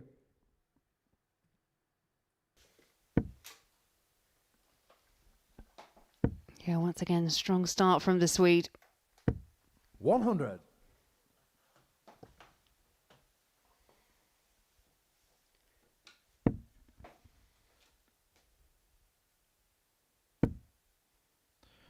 Collins really should have led this game, shouldn't he? 2-0. 140. At that point, he missed 10 darts at double. Hasn't had any more darts at double since Larson tied it up at 1 apiece. 100. No, the varying facial expressions, I know we're used to it from Collins, but it kind of tells you there's some kind of inner monologue going on at the same time as he's playing, the reactions that you're getting. It's almost like he's expecting his opponent to hit everything against 99. him. I think one of the downsides for Rob Collins, and I'm being serious here, is that because he lives nearby, he always does a full day's work before he comes here. It must be difficult to have done that and still be playing darts at this time. He says, as he hits a 180.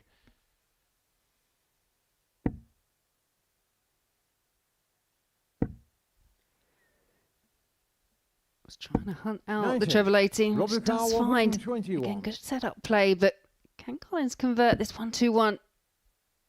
Treble 17 for the ball. 87. Down to the car, Well, it hasn't 32. been his night.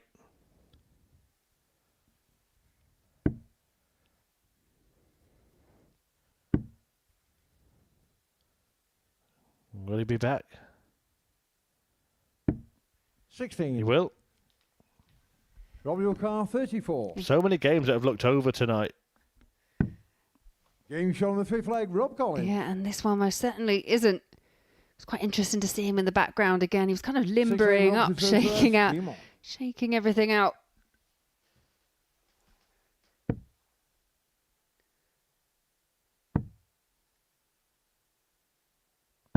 $96.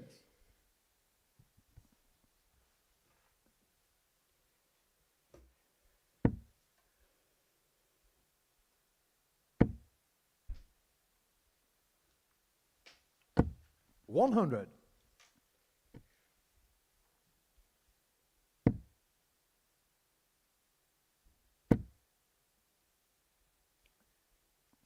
$100. Important last start there for Collins.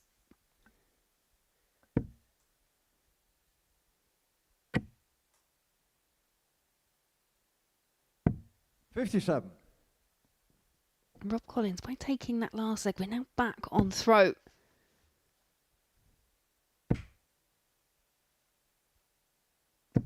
$100. It's getting interesting, isn't it? We're going to see another comeback win. It will be 3 and 4 matches. Not quite the same huge margin we've seen in the other two, but 3-1 behind. Rob Collins, bottom of the table. It would feel as big, if not bigger.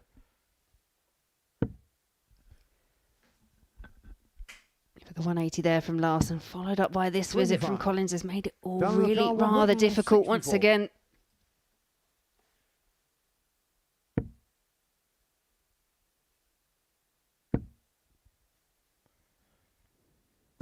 $100. But all Collins can do is hit and hope at this stage.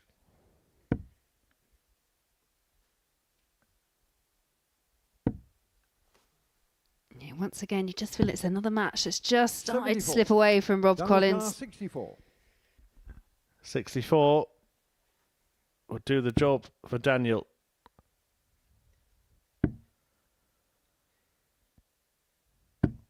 $48. Well, he hasn't managed Rob your it. car, So Collins, 106.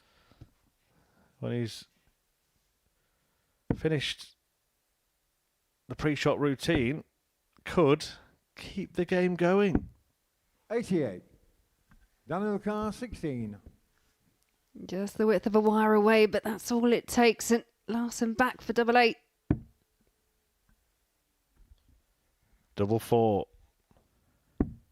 Game Larson shown on lands match, it. Daniel Larson.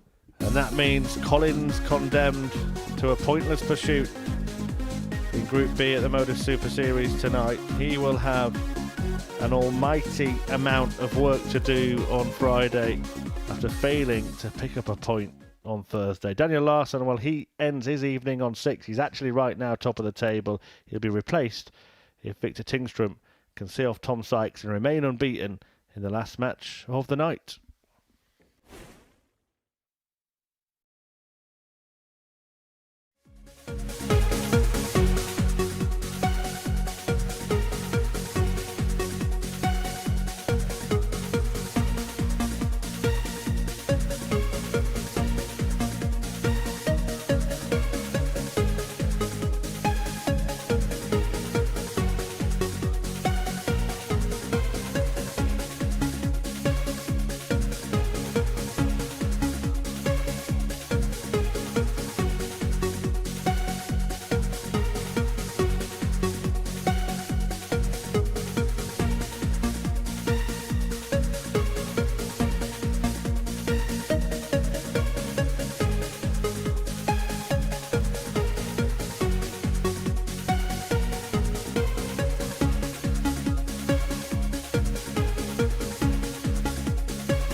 Welcome back to the live lounge here in Portsmouth, where we are looking at our last fixture in today's Group B session, and that will be Victor Tingstrom taking on Tom Sykes.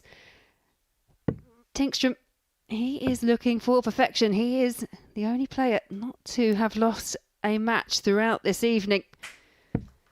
Tom Sykes has been impressive throughout this evening. However, ran into a very, very impressive Larson, who hit that 107.36 and has currently condemned him to third spot.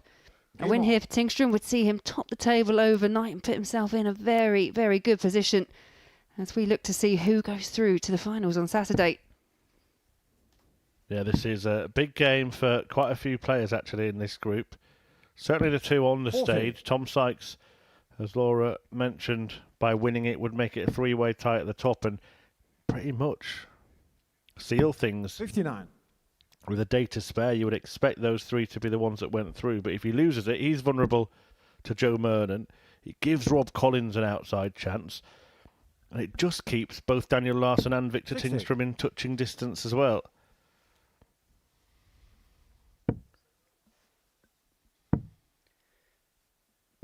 $58.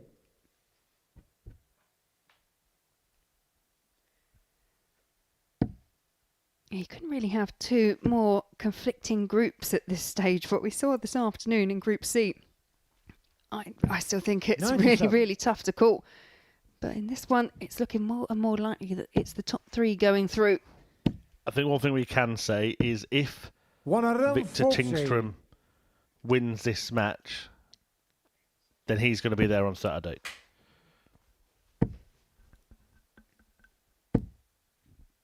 $180. Yeah, with visits like that, it's looking more and more likely for Tingstrom. Colin Osborne is already there for those who haven't been viewing us all week. Victor Carr, 124.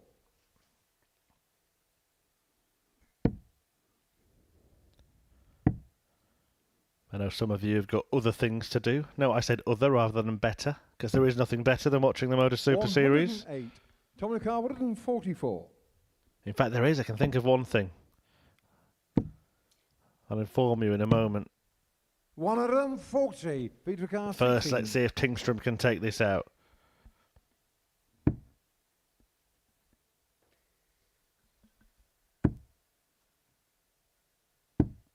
No score. Tom Carr, 4. He can't, so up steps Sykes for an opening break. Game show the first leg, Chance Tom side. possibly thought he wasn't coming back to take, but well taken in the end. Second leg, Tom to throw first. Game on. I was going to guess. Laura Turner, what is better than watching 59. the Modus Super Series live on the YouTube channel? Well, I think the fact that you can actually come here in person and watch these guys live, there's nothing better than a bit of live sport. 57. I'd say I think that's where you're going with it. And you can do that by scanning that QR code and booking your tickets to be at the live lounge 97. on Saturday night for £2. Laura Turner, what can you buy for £2 that's better value for money than being at the Super Series? Nothing that I can think of. 60. I got 2 shopping trolleys once.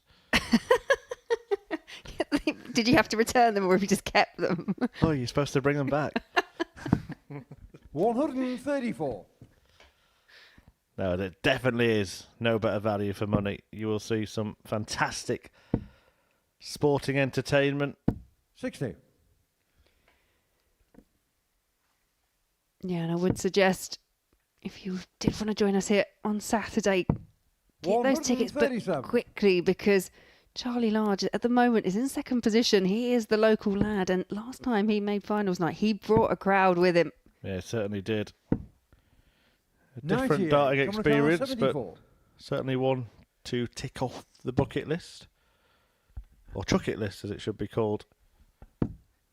That one 54. not quite chucked in the right segment, but I tell you what, this is looking more like the Tom Sykes that we know and love here. 24.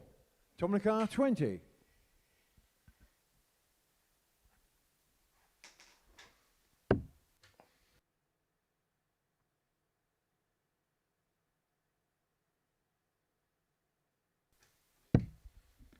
No score.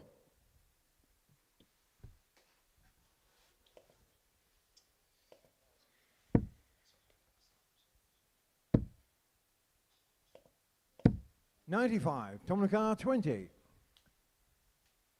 So to double his leg tally here, Tom Sykes staring down double 10, now double 5. 10. Victor Carr 107. Early stages in the match, but 8 missed by Tom Sykes at the outer ring. And a chance here for Tingstrom to break straight back. Ops for 18, so double 16. 75. Again, you just see that slight Tom pause McCarr when 10. going for a double. I don't know if that upsets the rhythm because more often than not that hasn't worked for Victor Tingstrom, but that has most definitely worked for Tom Sykes. Third leg Victor to throw first. Game on.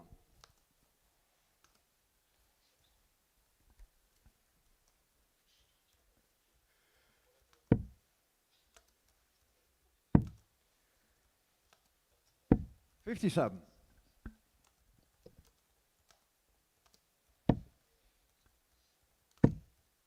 Sykes looking to really punish that. 140. That visit from Victor.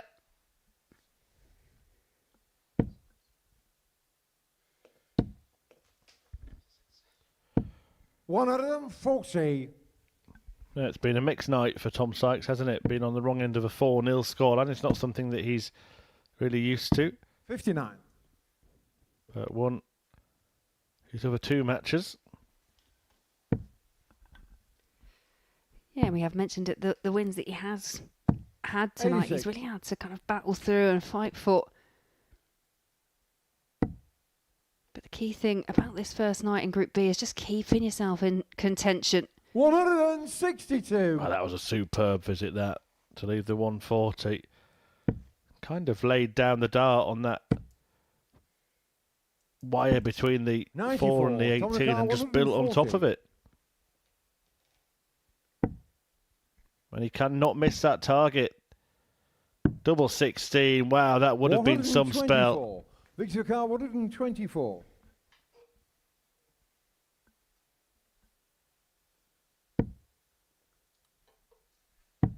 Single 14 for the ball. Oh, exceptional there from Victor Tingstrom, and kind of a bit of exasperation towards the end to kind of go, yes, there you are. Game on. Yeah, that really hurts Tom Sykes, doesn't it? He's just hit a 162 with 3 treble 18s, hit 2 more treble 18s to leave double 16 for the 140 finish, and 100. doesn't get another dart double.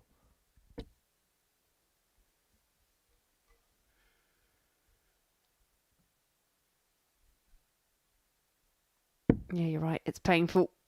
Ball, the smallest target on the board, and quite often the most painful when it goes in against you.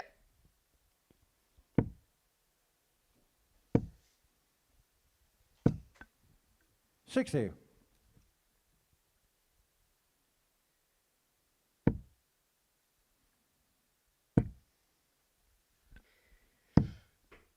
$49.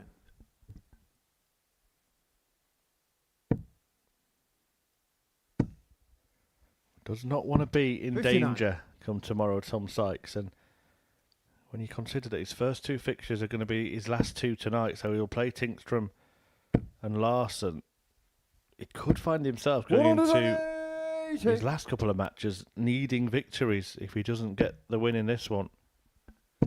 Yeah, and that in itself just brings a whole different kind of pressure, and as you've alluded to, possibly one that Tom Sykes isn't used to. I think both players are seeing this match as a game that will just alleviate most of the pressure tomorrow. Tingstrom will have none on him if he wins this game, and Sykes will have little. Tom McCarr 142. Yeah, as players, you want no drama, but I will say as commentators and someone who enjoys watching darts, I do love the drama. Victor Carr 50.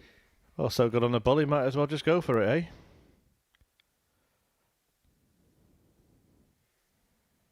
eh? Plays it safe. Plays it straight. Getting shot on the 4th. Plays it well. 2-2. Tingstrom takes control as he has the darts in 2 of the last 3 legs. Game on.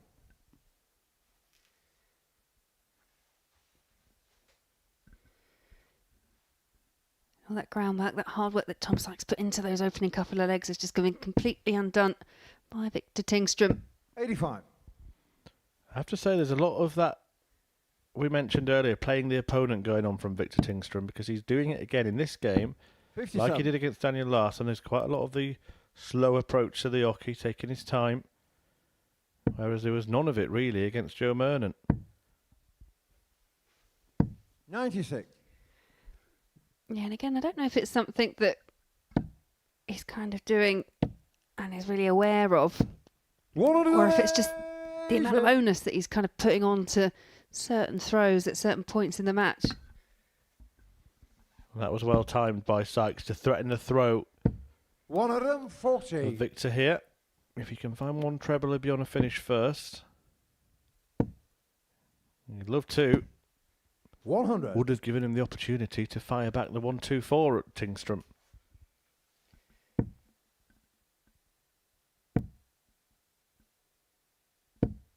$85. Tom Car 164. Good last start, but instead for Sykes, it's a 1-6-4 chance. Another. Oh, yes. For the ball. 139. Victor Car 95.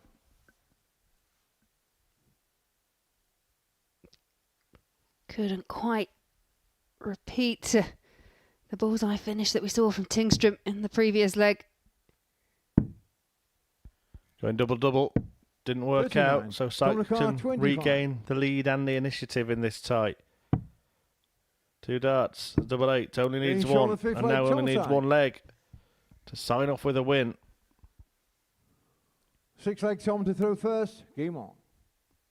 Again, like quite a few of the matches tonight, one Tom Sykes is really having to battle for, but it's flip-flopping between the two players. 180. Well, earlier tonight, he seemed determined to hit a 9-darter, didn't he? I'm going to call it now. Tom Sykes is going to end this evening's action with a perfect 43. leg. Things you would love to see.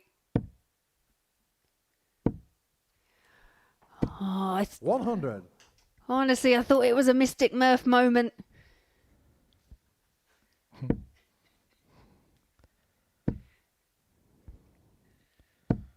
There's a reason that us commentators do that from time to time, is because this time in the morning, let's be honest, there are fewer people watching. But just click the first, forget the middle one, forget it.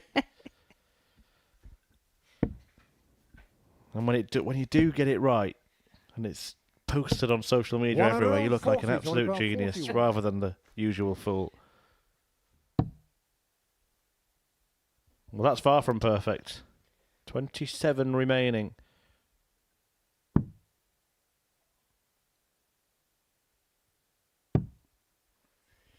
$29.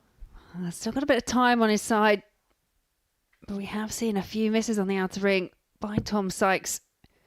12 in total in this match. 96. Tom Car 12. For a fantastic leg. And a fantastic win.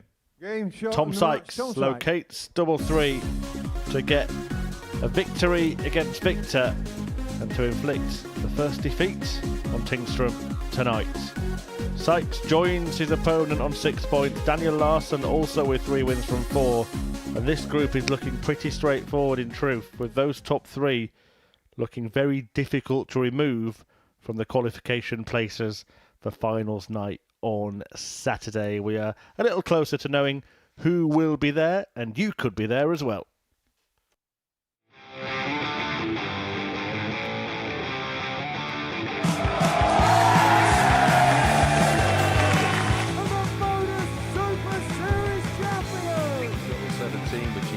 Bullseye for the win. Absolutely incredible by Andreas Harrison. Bosch. 5 bases through.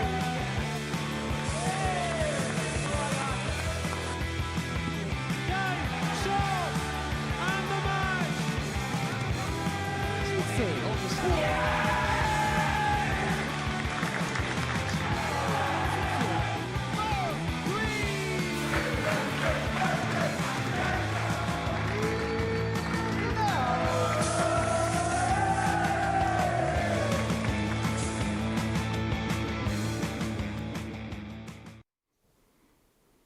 So here we go. There are the results for this evening's action. We can show you those again, the 10 results from tonight. And ending with Tom Sykes getting that 4-2 win over Victor Tingstrom, Laura. That means that those three players are sitting pretty in the top three. Yeah, it kind of makes for slightly easier reading going into tomorrow in terms of, the positions of the table. I think it's just too much really for Rob Collins to do, not picking up any points. But it was a solid victory in the end there for Tom Sykes. But been a bit of a battle for him. But the main thing is he's really in contention. Yeah, the standout display actually came against him, didn't it? Daniel Larsson produced that stunning performance. He averaged 107.36 in that game. Yeah, absolutely blistering from him. And we've seen signs of it, but obviously saving that top performance to produce that against Tom Sykes and really solidify his place in the table as well. And as you say, 107.4 out of 5 as well on the outer ring, the 133 in the opening leg. It was, it had a bit of everything in it. Yeah, a different way of winning his 3 matches than Victor Tingstrom, who kind of battled through, didn't he? Dodged a few bullets along the way. In the end, I don't want to say his luck ran out, but he was going to lose one when he was dicing with danger like that. Yeah, and they were tight results, weren't they? 4-3, but quite often with those 4-3 results, he found himself in a bit of trouble. One of them coming back from 3-0, the other, then, he's still coming from behind against Larsson as well. So, it's a testament to the player who can get themselves out of that kind of trouble. But as you say, that doesn't always pan out. And the more oftentimes you find yourself in that position, then eventually you will get found out. Yeah, well, let's have a look at the table. As we said, it looks like a pretty done deal, to be honest. Joe Mernon's only 4 points behind, but that's still quite a big gap in 4 matches. Do you think that we can safely say that those 3 are going through? I think even at the beginning of the night, you and I were kind of in unison about Tom and about Daniel Larsson making it through. It was who was going to join them. And I can't see Victor Tingstrom, based on what I've seen tonight, tripping up to a point that allows Joe Mernon in. In fact, out of all of them, I think the one that's possibly been a bit up and down is Tom Sykes. He's got the 3 wins under his belt. And I think mathematically it's very difficult for the other 2. Could have been different for Joe Mernon. We had that remarkable set of results in back-to-back matches here. So he goes 3-0 down against Rob Collins and then comes back to win that game 4-3. So Joe then probably feeling a little bit more confident, and it carried through to his next game in which he led 3-0, but remarkably goes on to lose that one 4-3. Have you ever seen back-to-back results like that before? Absolutely not. And I think you mentioned it yourself. It feels like it must be a kind of Modus Super Series first. It's not something I've witnessed. And, for Joe Mernon, you go from all that delight of finding a way back to absolute despair by spurning a 3-0 lead. So, yeah, it kind of sums up Joe Mernon's night, I think, really. There's been patches that were good, but even then, just not quite good enough. I know you're leaving us for tomorrow. You're going to go and play at the Women's Series, but I'm not going to let you get away too lightly. Look, this group does look pretty uniform, pretty predictable, but Group C looks unpredictable. So who are your picks to get through from that? Wow, I think Ashley Coleman's in a really strong position, and he was one of my picks prior to the group starting. Out of the other 5, it is really difficult. I think for me, Charlie Large, it would be great to see him there. He brings a good crowd, and he's made it through to finals night a few times. But I could make a case for any one of the other 5, so it would be interesting. We will find out. Good luck in Leicester. Thanks for your company today, and we hope that you will join us to see how it all does unfold tomorrow. The action gets back underway for that really interesting conclusion in Group C at 1 p.m. live here at the Modus Super Series YouTube channel.